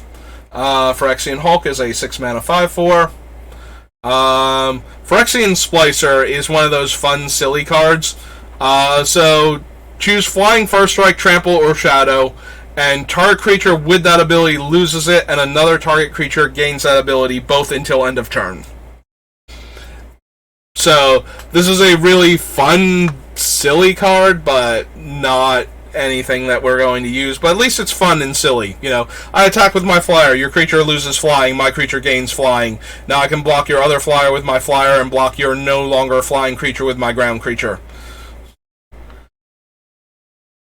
Similarly, the problem with Shadow is basically you have to take away the ability of the Shadow creature and then give it to your creature so that you can attack with Shadow, or it very much has to be the situation I described with the flyer and the non-flyer situation, where you take Shadow away from one of their attackers and give it to one of your blockers so you can block the other Shadow creature, and then block the thing that used to have Shadow with your non-Shadow creatures.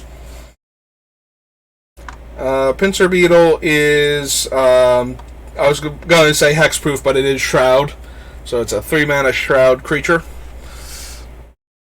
Pinimp is just Vampire Bats, which is just Phyrexian Battleflies.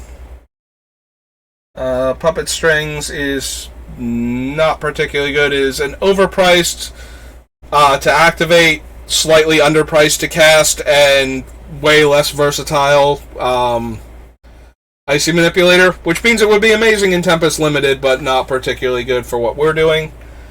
Rain of Tears, because Black still had, land destruction firmly in its color pie. The very first printing of Rampant Growth. Absolutely love this card once I started playing with it, and have never really looked back. Before this, I never played with Untamed Wilds or anything where I thought it was a great card. Once I was using Rampant Growth to set up Wildfire, though, and still have lands left over, made me feel like a genius Magic player.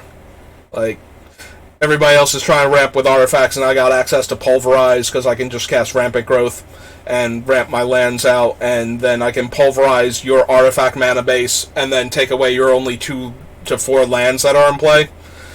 Just felt so good.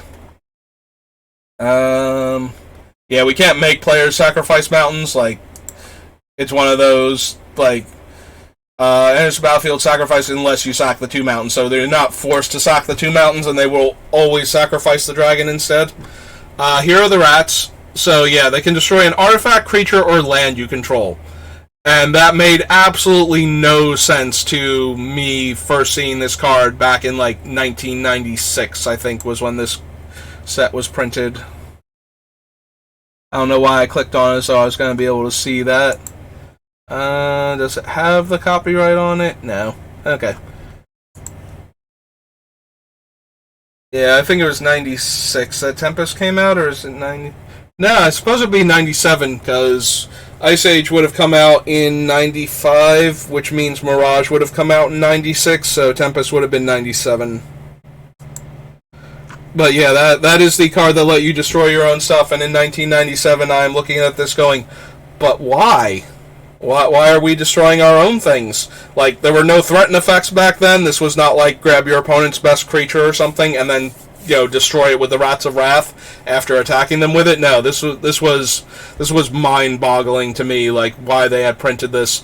And then I didn't even realize it because I was not playing, I played a Tempest draft, and it wasn't until Stronghold or Exodus where it finally clicked with me, oh no, these things actually stop, buyback spells. This was a thing that was printed to negate buyback effects by sacrificing the thing that got targeted. Okay, I see where we're at now, Wizards.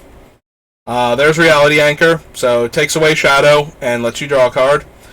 Reanimate, one of the most absurd Reanimator cards. Up until this point, reanimating your creature cost you 2 mana, and became an enchantment that could be destroyed in order to put the creature back in the graveyard. This thing cost half as much mana, and let you lose life to get the creature back based on its casting cost, and then there were no ways to get rid of it other than creature kill, all over again. So, creature is less vulnerable, creature doesn't lose power, and costs half as much mana. So, life loss, relevant, but not necessarily a thing that was ever going to stop players from casting this spell.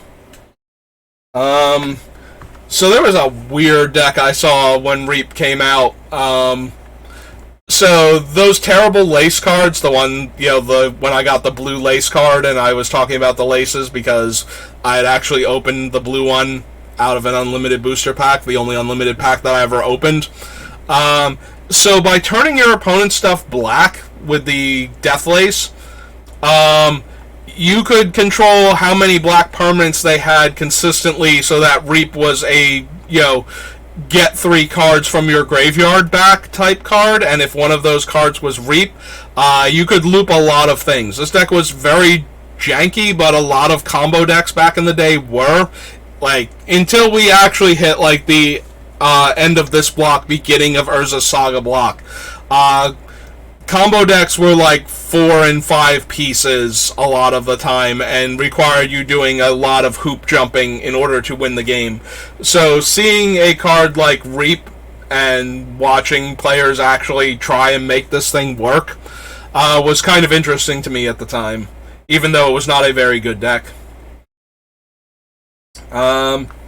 Recycle, one of my favorite humorous Magic cards in a serious Magic set.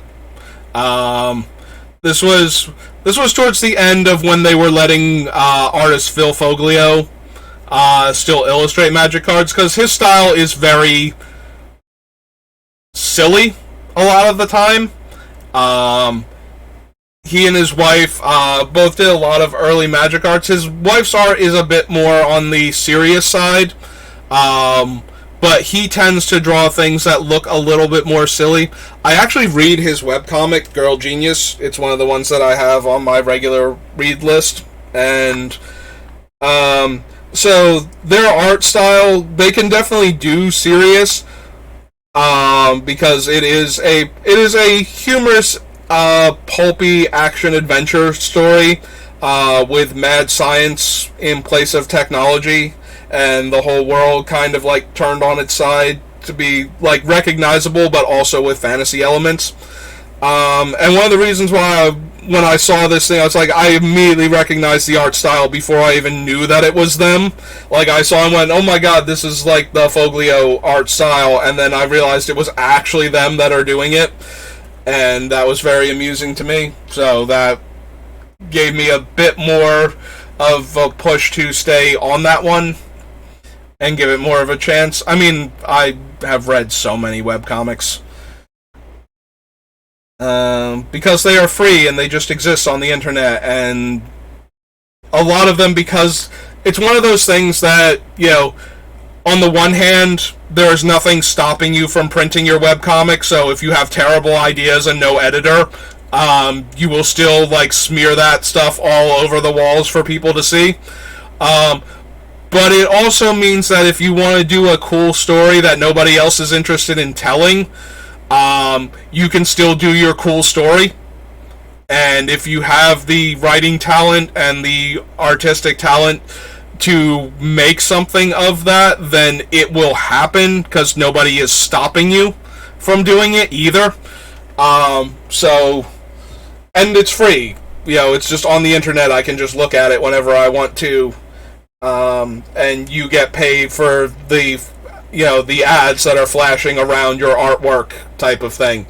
So I have read a lot of webcomics. I only read I think 10 or 15 of them regularly anymore, and because I've got other stuff going on, I haven't been looking for stuff. So as these stories have wrapped up from the ones I used to read, or the artists have just turned their attention elsewhere, I have gradually lost. At one point in time, I was keeping up to date on, I want to say, 30 different ones at a time.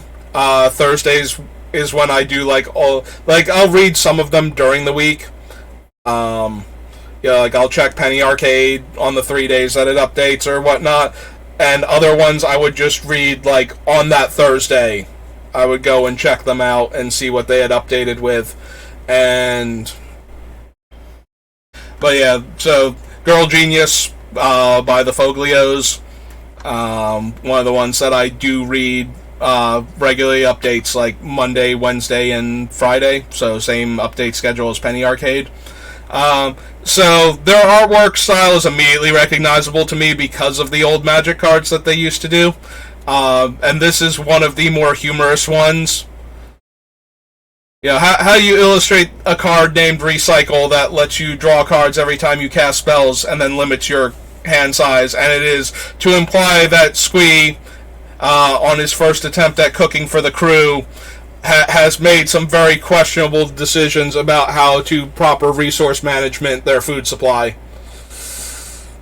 Here's where Reflecting Pool first got printed, and it did absolutely nothing. And then several years later, it got reprinted in a set that could way more take advantage of its ability to produce mana based on what your lands could produce. So when this one was printed, you had access to like City of Brass and a couple of really, really terrible tops from Mana of Any Colors. If you've ever seen Rainbow Veil or Undiscovered Paradise, even Undiscovered Paradise actually saw play. Rainbow Veil did not. But they are terrible lands that produce Mana of Any Color. But once we started getting things like the Vivid lands and whatnot, all of a sudden having a reflecting pool in the format went from this card is unplayable to this card is the focal point of your mana base. Renegade Warlord attacks. Each other attacking creature gets +1/+0 until end of turn, and he has first strike. Respite is a fog that gains you life. Here's Rolling Thunder. 2 red and X deals X damage divided any way you choose among any number of target creatures and or players. This is a common. This was a common in Tempest. Here, we'll click on and we'll scroll down. See? Still a black mana, still a black expansion symbol. This thing is common. Rolling Thunder is insane in Limited. I have played with Rolling Thunder being a common in other sets where it got reprinted, like Master sets. I believe it got reprinted in. Let me double check real quick. I feel like it was in at least. So it's Game Night. It was an uncommon Battle for Zendikar. Oh, okay. I guess I just played within Battle for Zendikar where it was an uncommon. And yeah, Rolling Thunder. Whoops. I don't know. We did want to go back. I just didn't recognize the cards that we were on because of how I had the thing set up. But yeah, Rolling Thunder, absolutely absurdly brutal at common. Just kills so many things, and you can just get multiple copies of it. And then kills your opponent, too. Like, every extra mana that you have left over that you can't point at a creature that you need to kill can get thrown directly at your opponent's face. So you can wipe their board and deal damage to them sometimes. Or just get a key blocker out of the way, maybe deal them a point of damage or two, and then attack for lethal. Yeah, Rolling Thunder. Yeah, nowadays this thing would be a rare, maybe even a mythic. Like, I think it only got reprinted as an uncommon because it had been a common before. But this thing it does read like a rare in modern Magic terminology. Like, 2 red and X, deal X damage divided as you choose. Just seems like it should be rare. Like, 4 mana, you get to deal 2, you can kill 2 1/1s. Like, that's not very impressive. But the scaling means that when you top deck in the late game, you just win. And it can still do things in, like, the mid game if your opponent has, like, a bunch of little creatures instead of one large creature. Being able to get a 2 or 3 for 1 and removing blockers to get through for damage, just absolutely brutal. Root Maze hates on artifacts and lands by having them all come into play tapped. I feel like I know this thing got reprinted in like Master Set or something. I don't know, it's just 10th edition. I thought it got printed in a Master Set too. I knew there was other copies of it besides the Tempest one.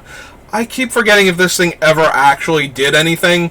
It feels like it should have, though. Like, I feel like Root Maze was doing stuff when I wasn't paying attention to Tournament Magic, or has done something recently in formats that I just don't look at often enough.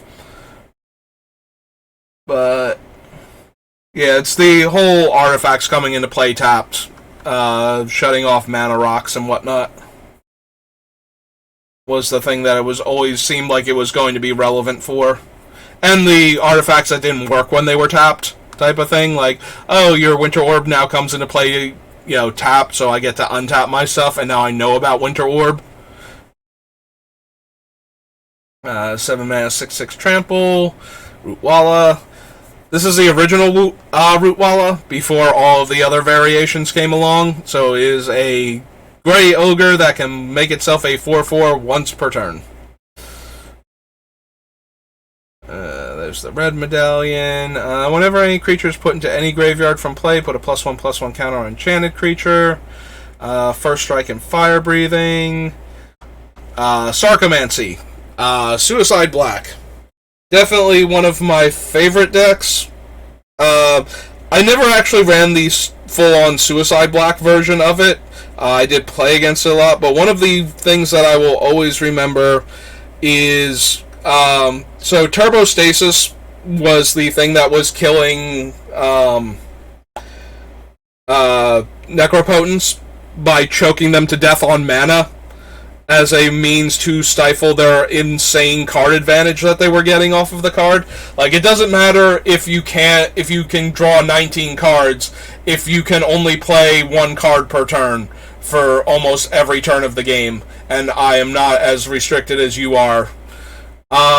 So Turbostasis was a real deck that you had to contend with.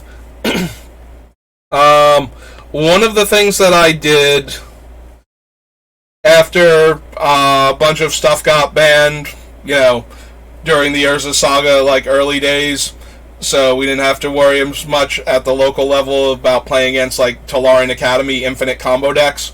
I built a mono-black stacks deck that ran a bunch of the aggro suicide black creatures, like Sarcomancy and Carnophage, and especially Sarcomancy because it's a permanent that you can sacrifice.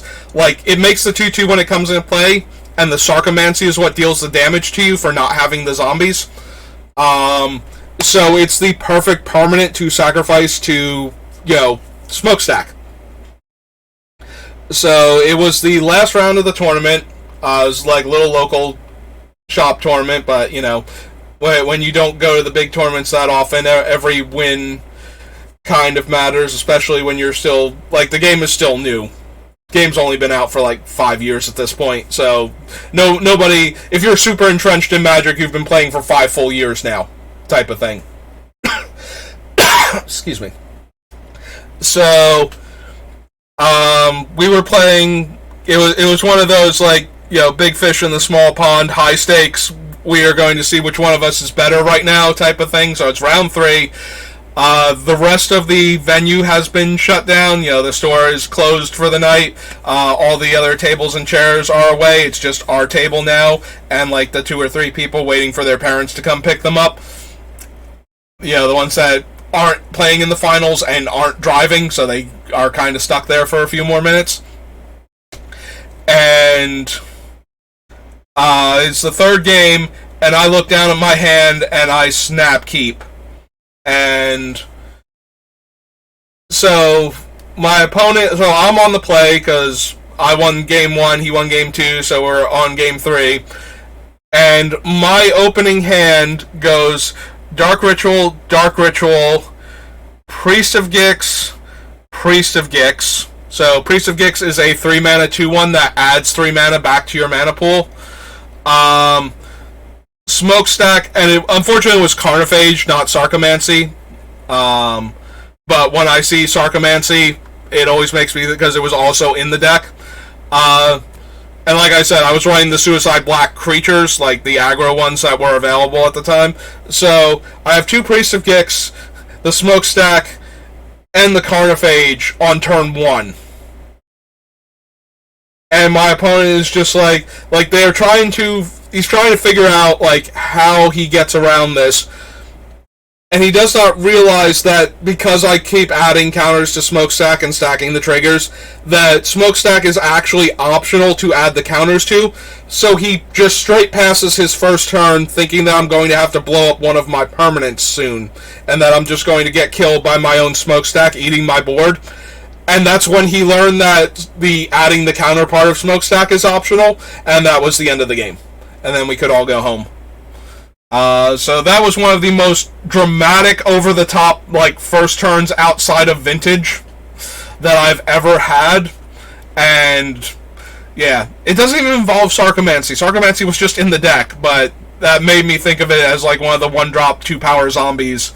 But yeah, I did not actually run Hatred, which is the win con of Suicide Black, where you actually pay your life to give your creature plus X plus O, based on the amount of life that you spent. That adds the suicide part to Suicide Black.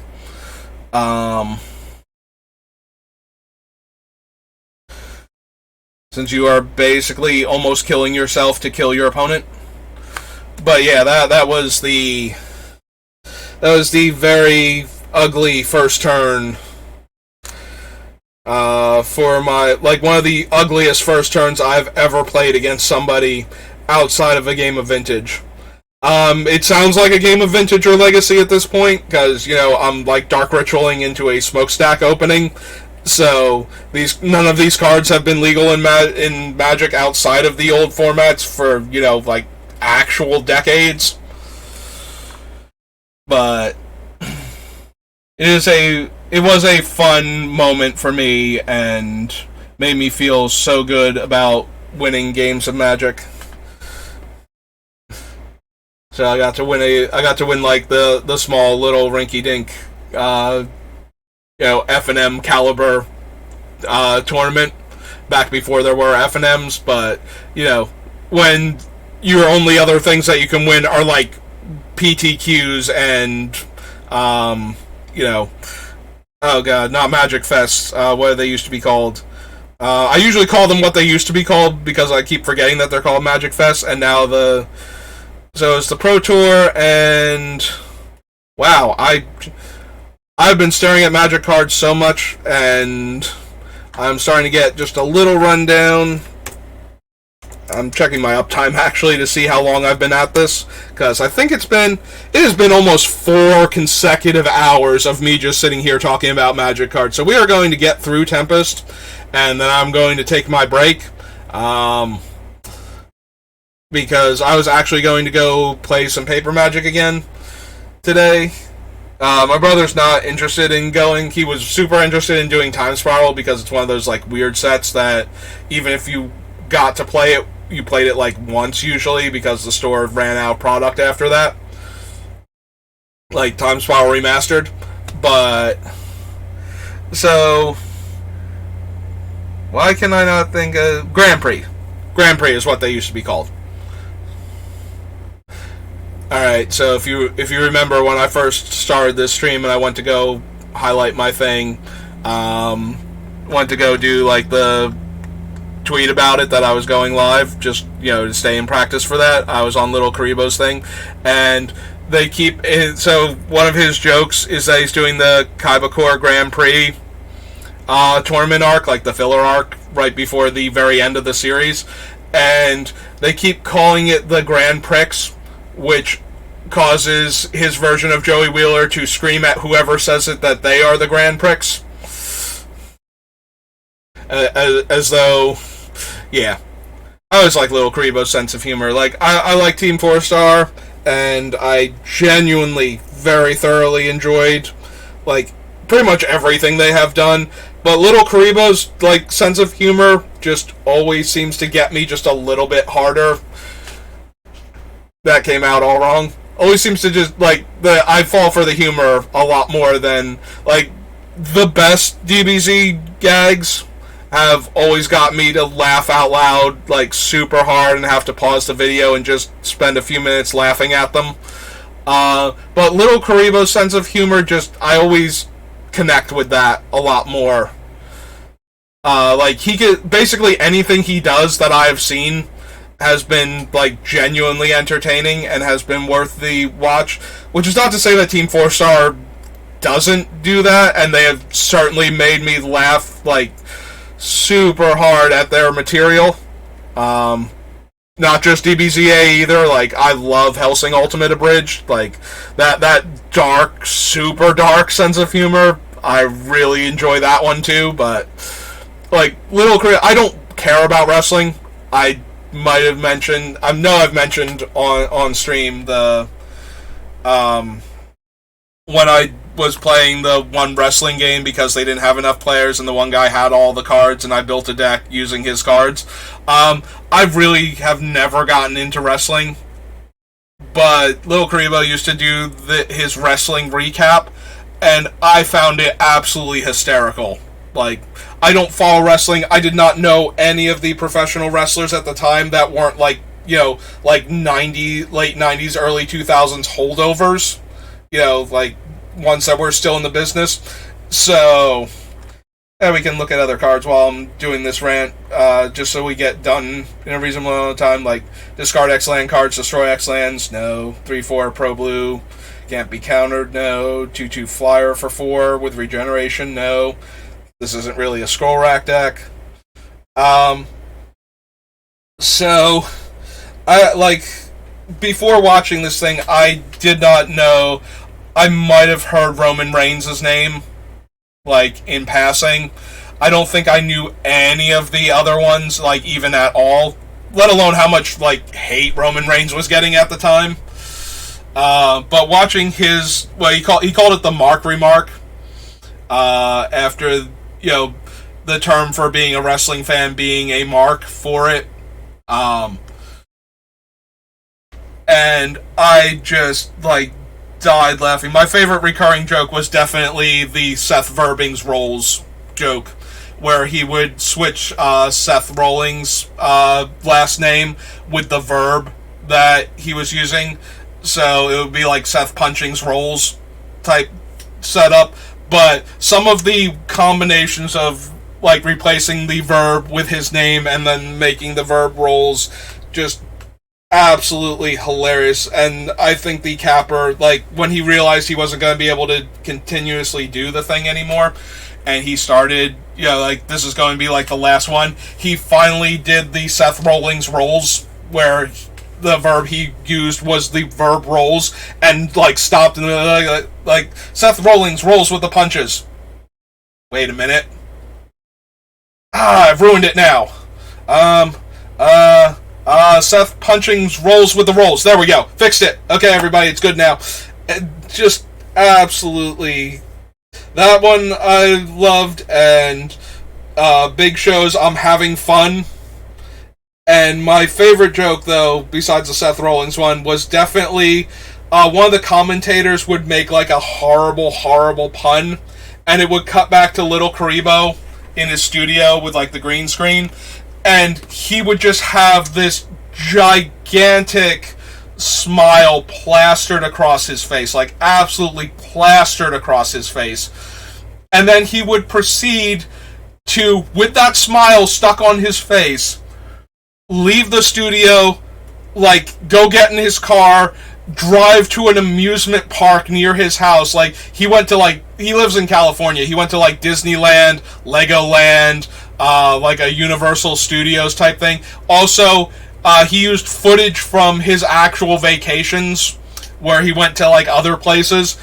He would just have, and in all of the footage, he just has the same stupid smile plastered across his face, and goes on rides with the smile, and interacts with the theme park characters with the smile, eats sitting there about to put food in his mouth and will not break the smile, little couple seconds with that that smile on his face, and then eventually he would come back from the really fun place and sit down with the smile still plastered across his face, and finally the smile would break, and he'd just be like, "That was the worst joke I've ever heard. Why?" I love those bits.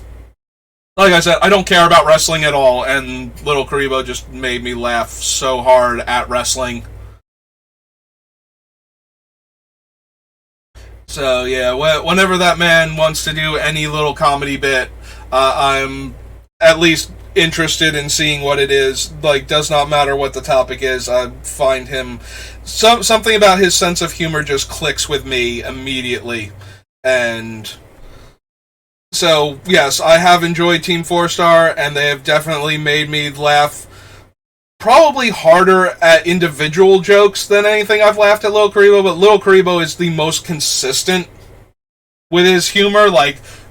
Almost all of his jokes just land for me, and I always, I enjoy everything that he does, and I'm so glad that while it has been excruciatingly slow going, I have been very grateful that he has never actually abandoned, Yu-Gi-Oh! The Abridged series, because knowing that I'll get another episode in a year, it stopped being the thing where it's I really wish he would just churn out a few more episodes, and it's become this nice, oh, hey, look, he finally got the next episode out. Let's go watch it. I don't begrudge Team 4-Star for having trouble, moving forward with the Boo Saga and feeling like they needed to end the series rather than succumb to seasonal rot that a lot of, they don't want to be like The Simpsons of a bridge series where they force it because there's still some content to be squeezed out of it and some money to be squeezed out of it.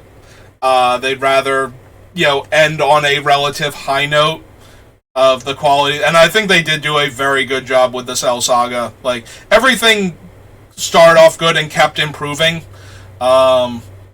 I feel like they hit their zenith at, episode 27. That is my favorite Dragon Ball Z abridged episode. And, they got back to that point with some of the humor, but 27 was the thing that, at the time, was the funniest episode they had ever done, as far as I was concerned. And they got back there, a lot of times. They never, completely dropped off quality. That was not, when I say, that was, peak Team 4-Star, I don't mean that they never got back there again. It was all just downhill from there. But that was definitely where they hit that peak, and then they would come back to that peak later on for individual episodes or for parts of storylines. I feel like they got there lots of times, but that was definitely, up until, everything else up until this point was not as good as episode 27. 27 set the new high bar, and nothing ever actually, fully cleared that, where it's just no, this is now by default my favorite episode of their thing, and it just crushes everything that came before it. This is, pure magic. Comedy gold. We're gonna scroll past more creatures. So Searing Touch deals 1 damage, has buyback.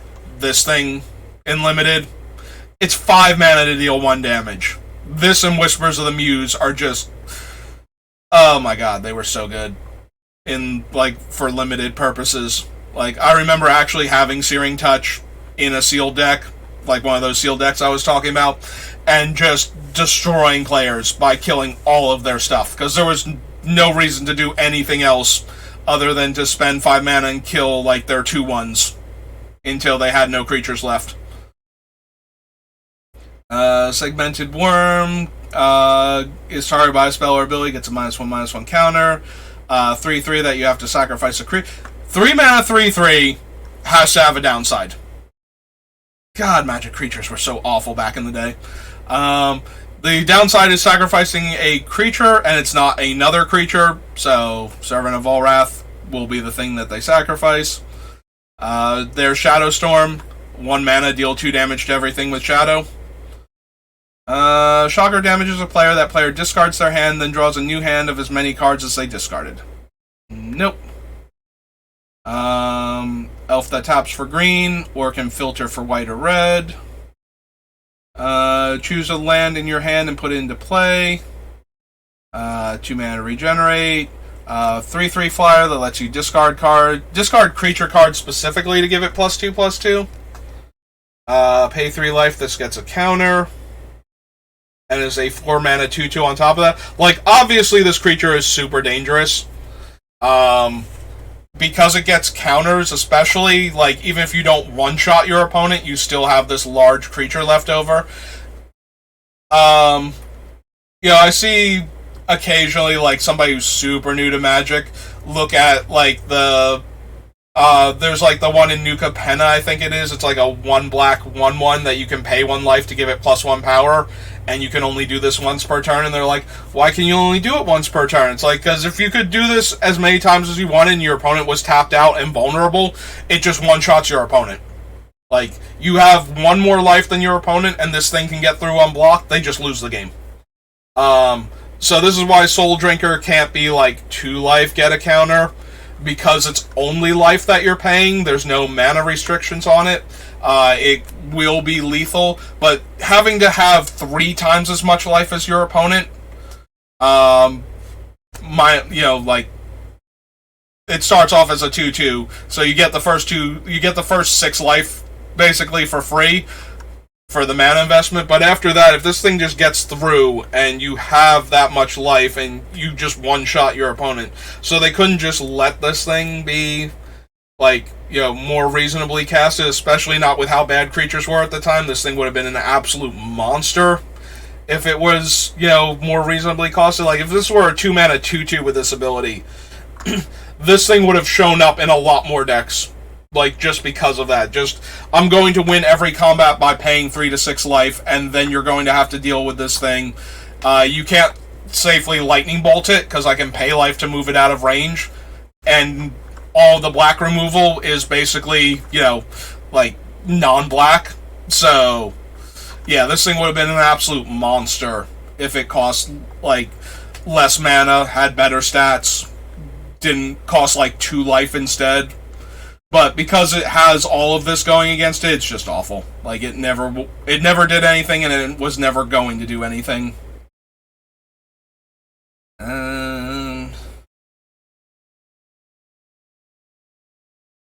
Yeah, no. A creature aura that makes your creature even more vulnerable to targeted removal by making it vulnerable to targeted spells or abilities that aren't necessarily removal.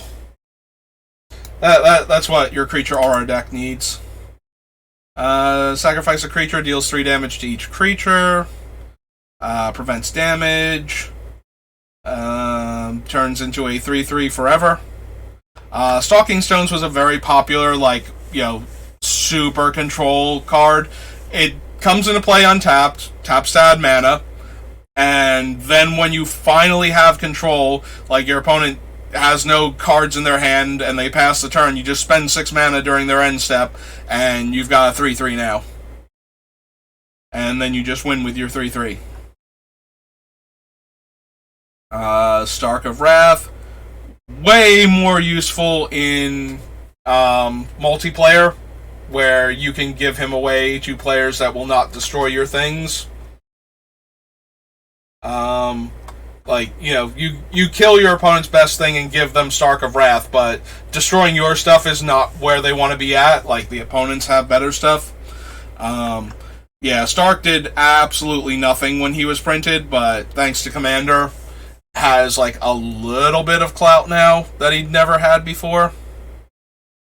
Static Orb is just a way more Winter Orb than Winter Orb is, as it lets you untap 2 permanents and doesn't let anything untap otherwise.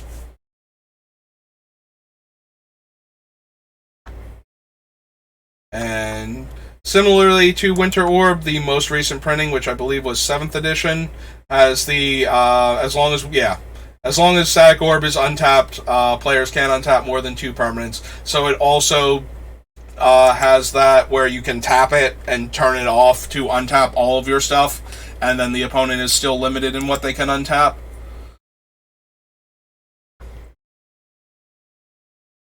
Stormfront, taps target creature with flying. Stun lets the creature not block and you draw a card. Sudden Impact is Stormseeker, finally put in the correct color. Rage is enchanted creature gets plus... if it's attacking, it gets +3 power. Otherwise, it gets -2, -1. Like, why? Why did that have to be so bad? Like, if it was 1 red, enchanted creature gets +3 power, it still would only be okay. But it's better than Unholy Strength, and since it gives all of the bonus to power, so it couldn't just be, red do that. It had to have some sort of horrible drawback. Tap a creature you control to give this flying. No. Thumb Screws, and there's another one similar to this. Was the Scalding Tongs on the other page. Are variants on Rack and Vice. Sack 2 creatures, make a 3/1 beast named Carnivore. That's not what it says, but I'm 99% sure that's what it says. Create a 3/1 beast creature token named Carnivore. Yep. Torture Chamber. Yeah. Lets you take damage in order to kill things, but it's slow to build up. The end of your turn deals 1 damage to you for each pain counter on it, and 1 tap, remove all pain counters from it, deal 1 damage for each pain counter to target creature. and the counters go on at the beginning of your upkeep. So without a lot of proliferate shenanigans, and if you have proliferate shenanigans, I recommend, especially reusable ones, you probably just want the ones that give out -1/-1 counters at that point. And just use that instead of the torture chamber. Tranquility, Trumpeting Armadon, makes creatures have to block it. Good old Verdant Force. Destroy target artifact. Vadi Ildal. Vadi shows up in my Volrath deck because it's the -1/-1 counters matter Volrath, so being able to tap to turn a creature into a 1 toughness creature when I can give out -1/-1 counters seems super relevant. It almost never gets to do its thing, but that's because it usually eats a removal spell immediately upon hitting the table. So I consider that to be an okay, acceptable level of, if this card has to die every single time I play it, or it's going to take over the game, then that card probably should still be in my deck.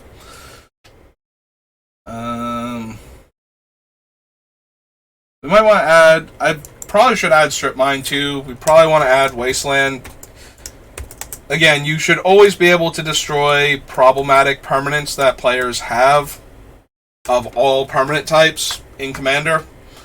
So we're going to add in a Wasteland. I probably want to Strip Mine too, just to be on the safe side. Utility lands, some of them just get way too powerful if they're left unchecked. You just need answers to them. Our Homeward Path, if players can't get rid of that, is like one of the focal points of our deck. So if they don't have proper non-basic land hate, that's just going to run away with the game. It's certainly an intricate piece of most of the things I am trying to do with this deck. So, Wild Worm flips coins, we don't care about that. Watchdog, it has to block, and it gives attacking creatures -1 power while it's untapped. And Winter's Grasp is continuing, this was towards the end of where Green and Black had, their land destruction. Green almost completely got out of it until we started getting things like destroy target non-creature permanent again. Is really where they started getting their stuff back for land destruction, but then it became more about destroying non-creature permanents specifically or in general than land specifically. So, alright, so we made it to the end of Tempest, and we are at the 4-hour mark. And I think that's good enough. I think I've been ranting long enough. My voice is starting to really give out. I've been through 2 full things of water already. So we're going to call it here. If you've been lurking in the background, thank you for sticking with me for this past 4 hours. I hope that whatever value you got out of it, whether it was just listening to me rant about Magic the Gathering for hours on end, telling cool stories, or if you're actually enjoying the deck build, or if I'm just the most pleasant thing you can find to lull yourself to sleep too, I will accept that also. If you just need background noise, if my friendly voice talking about Magic cards is just the perfect white noise background thing while you're actually focused on whatever you're focused on, I don't care. As long as you are having a good time and you were here for this, or if you're putting on the VOD when you get to YouTube, I appreciate that too. Thanks for watching, and I will see you again next time.